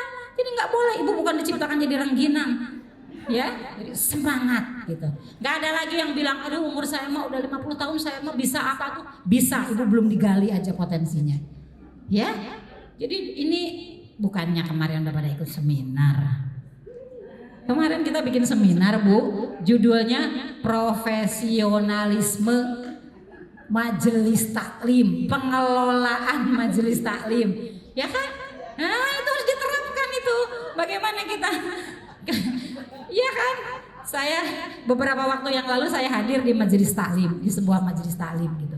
Saya datang, belum ada jamaahnya satupun. Padahal panitianya bilang, Umi datangnya jam 8.45 ya. Saya jangankan digituin ya.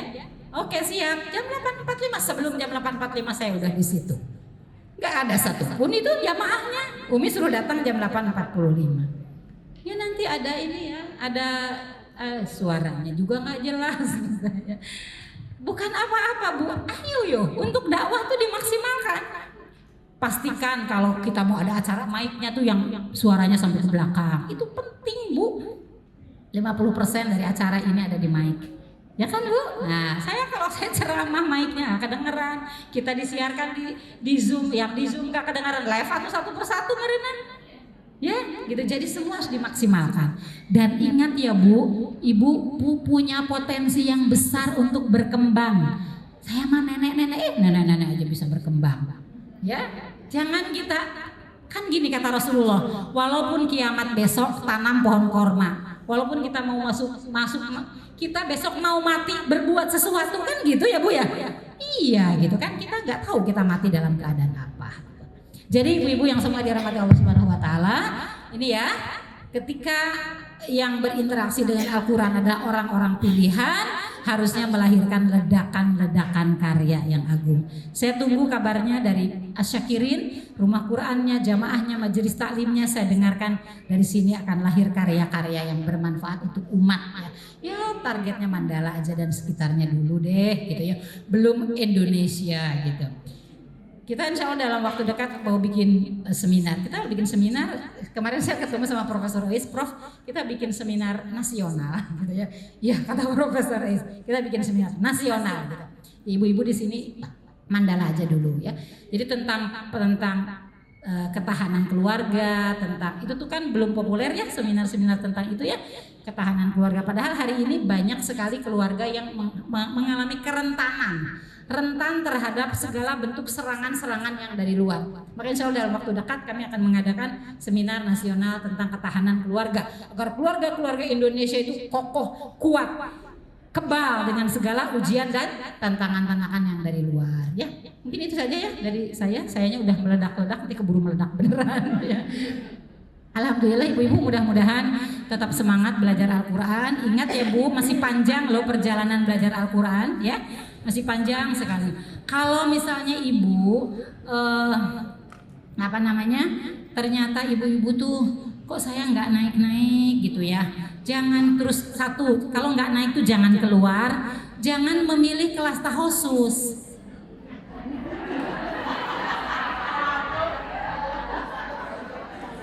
Jadi kelas tahosus itu Umi yang menciptakan kelas tahosus di Rumah Quran Bunda Aisyah, maksudnya adalah kelas transit aja sebentar gitu, bukan kelas yang abadi nanti. Dan syaratnya kelas tahosus adalah mereka yang udah di reguler, udah masuk di reguler, beberapa kali nggak naik, masuk di tahosus. Nanti kalau di tahosusnya udah bagus, kembali ke kelas reguler sehingga dia punya kesempatan untuk naik gitu ya. Apalagi masih muda, masuk kelas tahosus jangan. Satu, kalau nggak naik saya tidak menyarankan ibu masuk kelas tahosus dan tidak menyarankan ibu keluar. Tapi sabar gitu ya. Ibu sebetulnya suka ngerekam nggak sih suaranya kalau ngaji? Direkam ya, didengarkan seperti itu ya. Jadi nggak naik jangan alasan kita untuk mundur. Insya Allah ya ibu-ibu tetap semangat ya. Semangat. Ibu mimpi gak sih menghafal 30 juz? Mimpi itu harus jadi kenyataan ya. Mimpi itu harus jadi kenyataan. Ya? Gak ada, guru gak ada yang bosen, gak ada. Sabar guru-guru mah insya Allah. Ibu-ibu, Bu, saya suka berdoa gini sama Allah. Ya Allah, mudahkan hamba-Mu untuk menghafal Al-Quran. Ya Allah, hamba malu sekali kalau hamba bertemu denganmu dan Kau memerintahkan aku untuk membaca ayat-ayat-Mu lalu aku tidak hafal. Hamba malu ya Allah, maka mudahkan hamba untuk menghafal ayat-ayat-Mu. Itu Bu ya, jadi kita nangis aja sama Allah, merengek aja sama Allah. Saya tidak lupa setiap saya mau umroh, setiap saya pokoknya doa, ya Allah mudahkan, ya Allah mudahkan, ya Allah mudahkan. Terus merengek kepada Allah Subhanahu wa taala. Allah tidak akan bosan mendengar rengekan-rengekan kita. Ya. Aku qouli hadza wa astaghfirullah wa lakum. Assalamualaikum warahmatullahi wabarakatuh.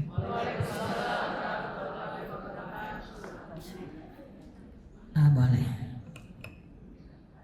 Alhamdulillah, luar biasa, masya Allah ya ibu-ibu. Saya juga sampai rasanya bagaimana menyimpulkannya terlalu penuh banyak, dan kita sebenarnya masih kepengen terus Umi berada di sini dengan ledakan-ledakannya, masya Allah. Ada mungkin beda sesi pertanyaan dari ibu-ibu. Nanti juga ada pertanyaan yang ada hadiahnya nih, ada 3. Kebetulan cuma punya stok 3 ini. Mungkin ada yang dari ibu-ibu yang mau bertanya, monggo silakan. Assalamualaikum Umi. Saya mau tanya, tadi disebutkan bahwa surat Al-Alaq adalah wahyu yang pertama kali diturunkan oleh Rasulullah. Kenapa dalam Al-Quran? Kenapa dalam Al-Quran tidak bukan sebagai surat pertama dalam Al-Quran? Itu aja. Makasih. Tentang Bismillah ya saya jawab. Tentang peletakan ayat itu wahyu. Bukan Rasulullah yang mengaturnya. Surat apa ditaruh di mana, itu adalah wahyu dari Allah Subhanahu wa taala. Yang mengatur mengapa surat pertama Al-Fatihah ya. Mengapa diberi nama Al-Fatihah? Di sini udah pernah belum sih daurah Al-Fatihah? Nah, makanya belum daurah Al-Fatihah. Jadi mengapa Al-Fatihah namanya, mengapa ditaruh di depan, mengapa lalu sesudah itu surat Al-Baqarah. Itu ada ilmunya tersendiri ya, ada ulumul Quran. Jadi itu wahyu bukan Allah, bukan Rasulullah atas keinginannya sendiri meletakkan ini tidak, tapi wahyu dari Allah Subhanahu wa taala. Dan kalau itu sudah Allah kan kita tidak perlu bertanya mengapa Allah demikian gitu ya, mengapa demikian gitu. Itulah yang menjadi pengaturan dari Allah Subhanahu wa taala gitu ya. Nanti kalau kita hikmah-hikmahnya mengapa Al-Fatihah ditaruh di depan itu nanti akan disampaikan biasanya di daurah Al-Fatihah gitu ya.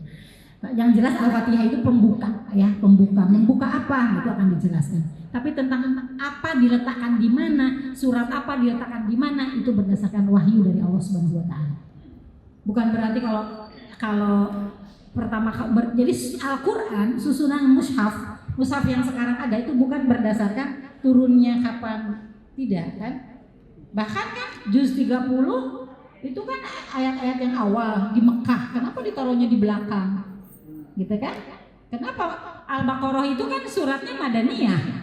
Kan kalau kita lihat karakternya, kalau ibu belajar sirah, ibu jadi mudah memahami, oh ini pasti Madaniyah, ini pasti Mekah. Karena tahu dari karakter ayat-ayatnya itu ya. Al-Baqarah itu Madaniyah kan, turunnya di Madinah. Tapi kenapa ada di depan? Kan jadi semua ditanya nanti. Ya kan? Kenapa ini di depan? Jadi itu memang wahyu. Allah yang mengaturnya ini di mana ini di mana. Ya. Siapa lagi Ibu yang mau? Itu tadi. Mana? Assalamualaikum Umi. Nama aku Ayu.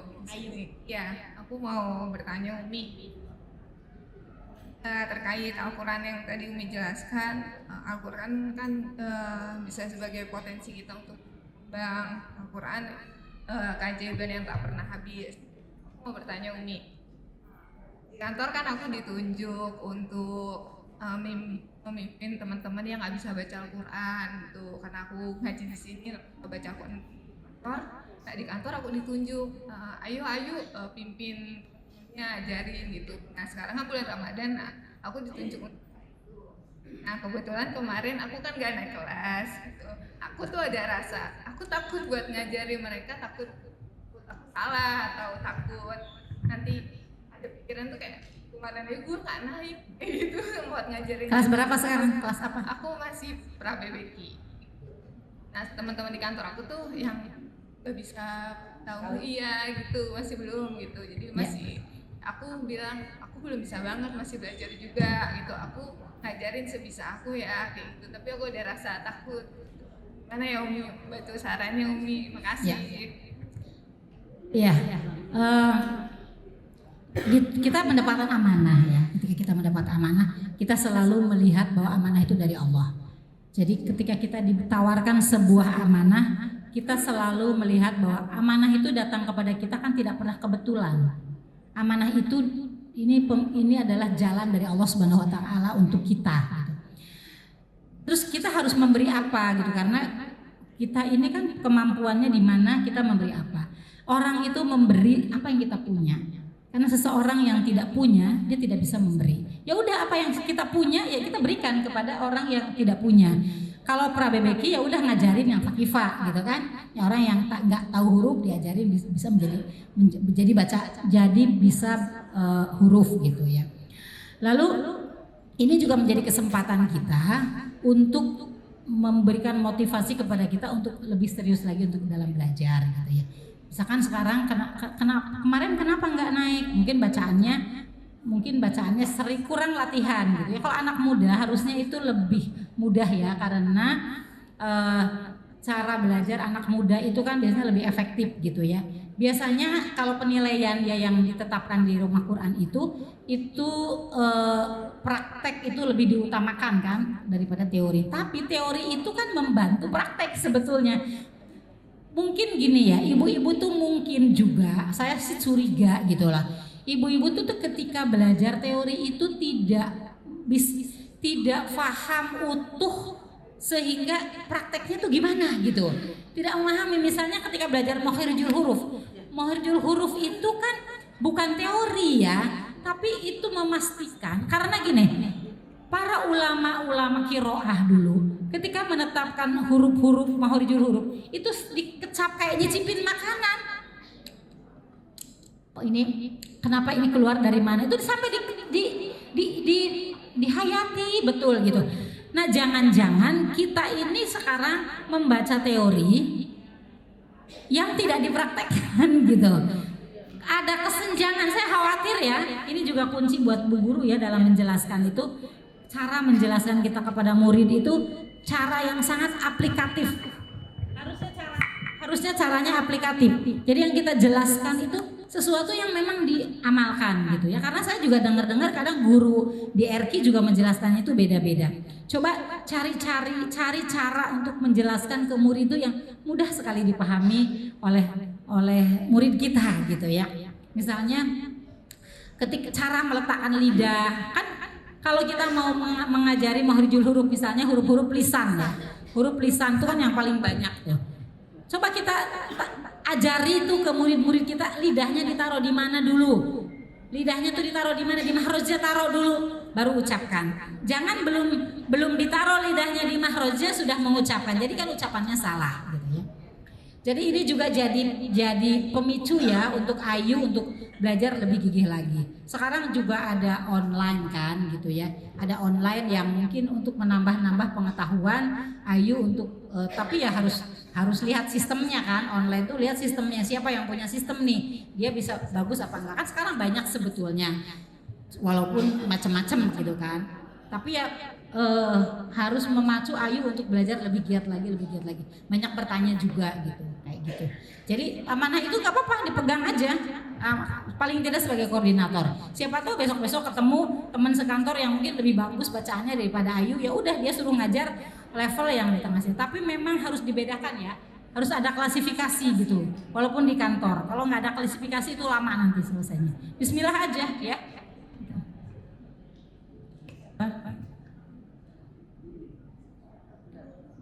Assalamualaikum warahmatullahi wabarakatuh. Waalaikumsalam.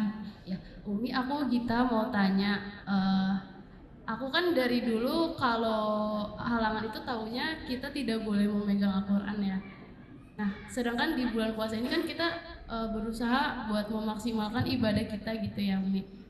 Itu apa yang bisa kita lakukan saat kita sedang halangan nih? Apa tetap boleh membaca Al-Quran atau bagaimana? Terima kasih. Kita pernah bahas ini dengan Syekh Ahlam ya. Karena Syekh juga kalau mengajari kami, beliau haid juga tetap mengajarkan kami Al-Quran, tetap membaca Al-Quran gitu ya. Kan kalau di dalam Al-Quran yang larang itu la yamassuhu illal mutahharun. La yamassuhu itu kan yang tidak boleh menyentuh ya. Kalau la yamassuhu illal mutahharun itu kan tidak boleh menyentuhnya gitu. Sehingga solusinya ya biasanya begini. Ya kita biasa semua juga buku. Solusinya satu boleh lewat handphone. Boleh lewat handphone. Atau kalau Quran begini, bukannya begini, jelas sedikit. Biasanya guru-guru kami seperti itu, pakai sarung tangan. Bilang kalau nggak ini kan jilbab aja gini, kan tidak boleh menyentuh, tapi kan boleh membaca. Jadi, boleh membaca, kan repot sekali ya kalau saya haid 10 hari, anak-anak tahfidz. Anak-anak yang di program tahfidz nggak baca Quran gitu 10 hari nggak setoran kan juga repot sekali gitu ya. Dan Islam tuh tidak sekaku itu gitu ya. Jadi tetap membaca, kalau mau pakai handphone ya, satu solusinya pakai handphone karena handphone itu kan boleh dipegang. Yang kedua solusinya adalah kalau mushaf itu dialasin, boleh pakai sarung tangan atau boleh pakai jilbab kita seperti itu. Itu yang diajarkan oleh guru kami ketika seseorang sedang berhalangan gitu ya. Walaupun tetap aja kita pakai alas gitu ya. Wallahu a'lam bishawab ya. Assalamualaikum warahmatullahi wabarakatuh. Waalaikumsalam warahmatullahi wabarakatuh. Saya ada 3 pertanyaan Umi, tapi singkat ya. Yang pertama, di dalam seluruh surat-surat yang ada di Al-Quran, itu yang terbanyak adalah kisah tentang Nabi Musa. Di setiap beberapa surat ya, mayoritas ada sekian banyaknya saya lupa. Yang mau saya tanyakan hikmahnya apa? Kenapa Allah di situ menceritakan lebih dominan kisah Nabi Musa dibandingkan mungkin Nabi Adam dan yang lainnya? Yang kedua, di salah satu ayatnya Allah berfirman bahwa ada kisah-kisah Nabi yang tidak diceritakan dalam Al-Quran, yang tidak secara eksplisit diketahui oleh hamba-hambanya dan para nabinya. Itu kenapa tidak diceritakan, apa hikmahnya? Dan kalaupun kita ingin mengetahui diantaranya nabi-nabi siapa, itu di mana mencari tahunya. Yang ketiga tentang ayat di surat Al-Baqarah 138 tentang sibghah Allah.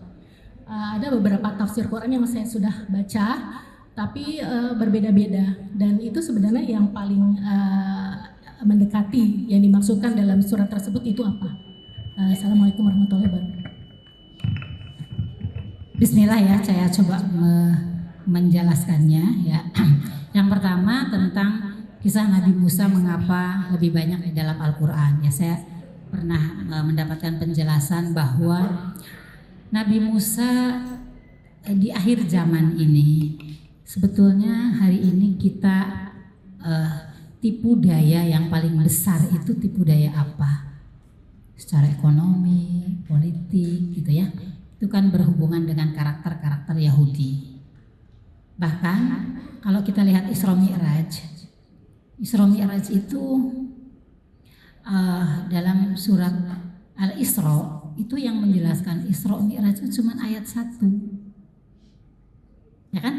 Coba Ibu buka surat Isra. Yang menjelaskan tentang peristiwa Isra Mi'raj itu ayat 1. Tapi ayat berikutnya itu tentang Yahudi. Tentang Bani Israel dan sepak terjangnya Bani Israel. Dan mengapa Isra Mi'raj itu dari Rasulullah itu kan Isra-nya itu kan dari Masjidil Haram ke Masjidil Aqsa. Dari Masjidil Aqsa baru ke Sidratul Muntaha. Dalam penjelasan ya ulama bahwa sebetulnya ketika peristiwa Isra Mi'raj itu Allah mengalihkan pusat sentral pengelolaan dakwah tidak lagi dipisahkan antara Masjidil Haram dan Masjidil Aqsa. Kan kalau Masjidil Aqsa itu konotasinya lebih kepada Ahlul Kitab. Kan dulu Ahlul Kitab itu kiblatnya ke Masjidil Aqsa. Maka Rasulullah SAW kan ketika sudah hijrah ke Madinah gelisah sekali, ingin sekali agar kiblat itu ke Masjidil Haram. Ya kan dalam surat Al-Baqarah dikisahkan seperti itu. Maka ketika peristiwa Isra Mi'raj ini agak mendalam ya ibu-ibu ya, agak harus mikir gitu. Bahwa Isra Mi'raj itu peristiwa sebetulnya pendelegasian, penyerahan pusat dakwah itu antara Masjidil Haram dan Masjidil Aqsa itu menjadi satu, diserahkan kepada Rasulullah SAW. Itu hikmahnya dari peristiwa Isra dan Mi'raj. Sehingga kita umat Islam itu punya kewajiban ya untuk menjadikan Masjidil Aqsa itu sebagai masjid suci kita gitu ya, pusat dakwah kita. Artinya Masjidil Haram dan Masjidil Aqsa. Makanya kan di dalam hadis itu yang boleh diziarahi, masjid-masjid yang memang dibolehkan ya diziarah itu kan 3 masjid kan gitu, seperti itu. Artinya apa? Manusia akhir zaman itu akan banyak sekali berinteraksi dengan tipu dayanya Bani Israel, Yahudi, sehingga bagaimana sepak terjangnya Nabi Musa dengan Yahudinya itu dijelaskan secara mendetail oleh Allah Subhanahu wa taala, sehingga umatnya Rasulullah SAW di akhir zaman yang akan bertemu dengan tipu daya Yahudi itu sudah ada pakemnya, sudah ada pedomannya seperti ini gitu. Seperti itu ya. Kan Nabi Musa itu coba bayangkan sudah berhasil menyelamatkan mereka dari tenggelam. Tapi mereka nggak mau loh diajak ke Palestina, saking pembangkangnya orang Yahudi itu kepada nabinya aja nggak mau diajak masuk Palestina. Alasannya apa? Itu di Palestina itu ada raksasa, ada yang kami tidak mau kalahkan. Engkau aja yang pergi sana berperang dengan Tuhanmu, kami tunggu di sini. Nanti kalau kamu menang, kami mau masuk ke Palestina. Itu karakter Yahudi seperti itu kan, dijelaskannya seperti itu kan. Bahkan siksaan Allah kepada Yahudi, orang-orang Bani Israel itu ketika tobatnya nggak kayak kita bersyukur loh kalau kita tobat itu istighfar aja kita diampuni. Mereka ketika tobat itu kan dalam surat Al-Baqarah itu kan tobatnya mereka itu baru diterima tobatnya itu dahsyat ya. Mereka dibiarkan dalam kegelapan saling membunuh gitu kan. Itu siapa yang selamat itulah yang bisa dan kita nggak tahu siapa yang terima tobatnya. Jadi tobat kita itu lebih sederhana. Jadi Allah memperlihatkan kepada kita peristiwa-peristiwa, penggalan-penggalan, fragmen-fragmen kehidupan Nabi Musa dengan Bani Israel itu menghadapi Firaun seperti apa. Tapi ketika sudah selamat dari Firaun seperti apa. Baru selamat saja mereka sudah menghadirkan Samiri, patung gitu ya. Bagaimana mereka menolak kebenaran. Seperti itu karakternya itu banyak sekali di situ diungkapkan Bani Israel. Karena untuk membekali kita yang hidup di akhir zaman, ya, yang hidup di akhir zaman ini untuk apa? Untuk bagaimana ketika mereka menghadapi tipu daya mereka. Wallahu a'lam bishawab seperti itu. Lalu yang kedua tentang apa? Yang kedua itu nabi-nabi kan menjelang Rasulullah SAW wafat ya. Allah berfirman, al-yauma akmaltu lakum dinakum wa atmamtu 'alaikum ni'mati wa raditu lakumul Islam madinah. Dengan kalimat itu sudah cukup bagi kita pedoman itu. Al-yauma akmaltu lakum dinakum. Pada hari ini itu kan haji wada, ya. Haji wada. 2 bulan sesudah haji wada Rasulullah wafat. Ya, walaupun itu bukan ayat yang terakhir, yaitu ada perbedaan ulama lah, apa itu yang terakhir atau bukan. Tapi yang jelas itu di akhir-akhir usia Rasulullah SAW. Al-yauma akmaltu lakum dinakum. Pada hari ini sudah aku cukupkan agama. Ya, pada hari al-yauma akmaltu sudah aku sempurnakan bagimu agamamu. Dan telah aku ridhoi Islam menjadi agama bagimu. Jadi dengan Al-Quran, dengan segala isinya, dengan segala kisahnya cukup untuk bekal kita dan kita tidak perlu mencari yang lain lagi. Sebetulnya bukan cuma Nabi, nama Allah juga yang dibatasi oleh Allah. Cukup dengan 99 nama bagi kita. Padahal nama Allah lebih dari itu. Bahkan nanti ketika Rasulullah SAW bersujud untuk minta syafaat, itu Rasulullah memuji kepada Allah dengan nama-nama yang baru aja diajarkan. Jadi untuk kita hari ini mencukupkan diri dengan apa yang sudah diberikan oleh Allah Subhanahu wa taala, kisahnya ya seperti itu. Wallahu a'lam bishawab. Seperti itu ya. Tentang kisah-kisah, tidak semuanya. Kan tentang Uzair juga mungkin kita siapa itu Uzair, ya sudah. Berarti Allah menganggap kita tidak penting untuk mengetahui lebih dalam lagi tentang Uzair. Nanti kalau kita buka dari kisah-kisah Israiliyat, malah Israiliyat kan sudah banyak yang dibuat-buat ya, kisah Israiliyat itu gitu. Terus tentang misalnya ada kisah-kisah yang tidak dijelaskan secara mendetail gitu ya. Allah alam bishawab. Kalau tentang nama-nama Nabi seperti itu. Tentang sibghatullah, sibghahnya Allah. Apa yang dimaksud dengan sibghah Allah? Ya kalau memang kita buka tafsir pasti akan banyak ya penjelasan-penjelasan dari sisi bahasanya. Sibghah adalah ada, kalau arti kata sederhana, celupan. Tapi bahkan ada ulama yang menjelaskannya sibghah Allah itu ya Islam, itulah sibghah Allah. Sibghatullah. Wa man ahsanu qaulan. Gimana sibghatullah? Sibghah Allah, celupannya Allah. Ya sibghah Allah itu maknanya adalah Islam, itulah sibghah Allah. Para sahabat itu orang-orang jahiliyah yang penuh dengan lumpur kotoran jahiliyah dicelupkan ke dalam Islam menjadi manusia yang baru. Jadi sibghah Allah adalah Islam itu sendiri gitu ya. Jadi bagaimana, nah kita tuh untuk diri kita hikmahnya bagaimana ya, sibghah Allah seperti apa maknanya? Itu kita tinggal bertanya, apakah Islam bagi kita sudah menjadi celupan ketika kita memahami Islam, ketika kita mempelajari Islam, itu kita menjadi manusia yang baru yang berbeda dengan sebelumnya. Mungkin kira-kira ya penjelasan saya seperti itu. Wallahu a'lam bishawab.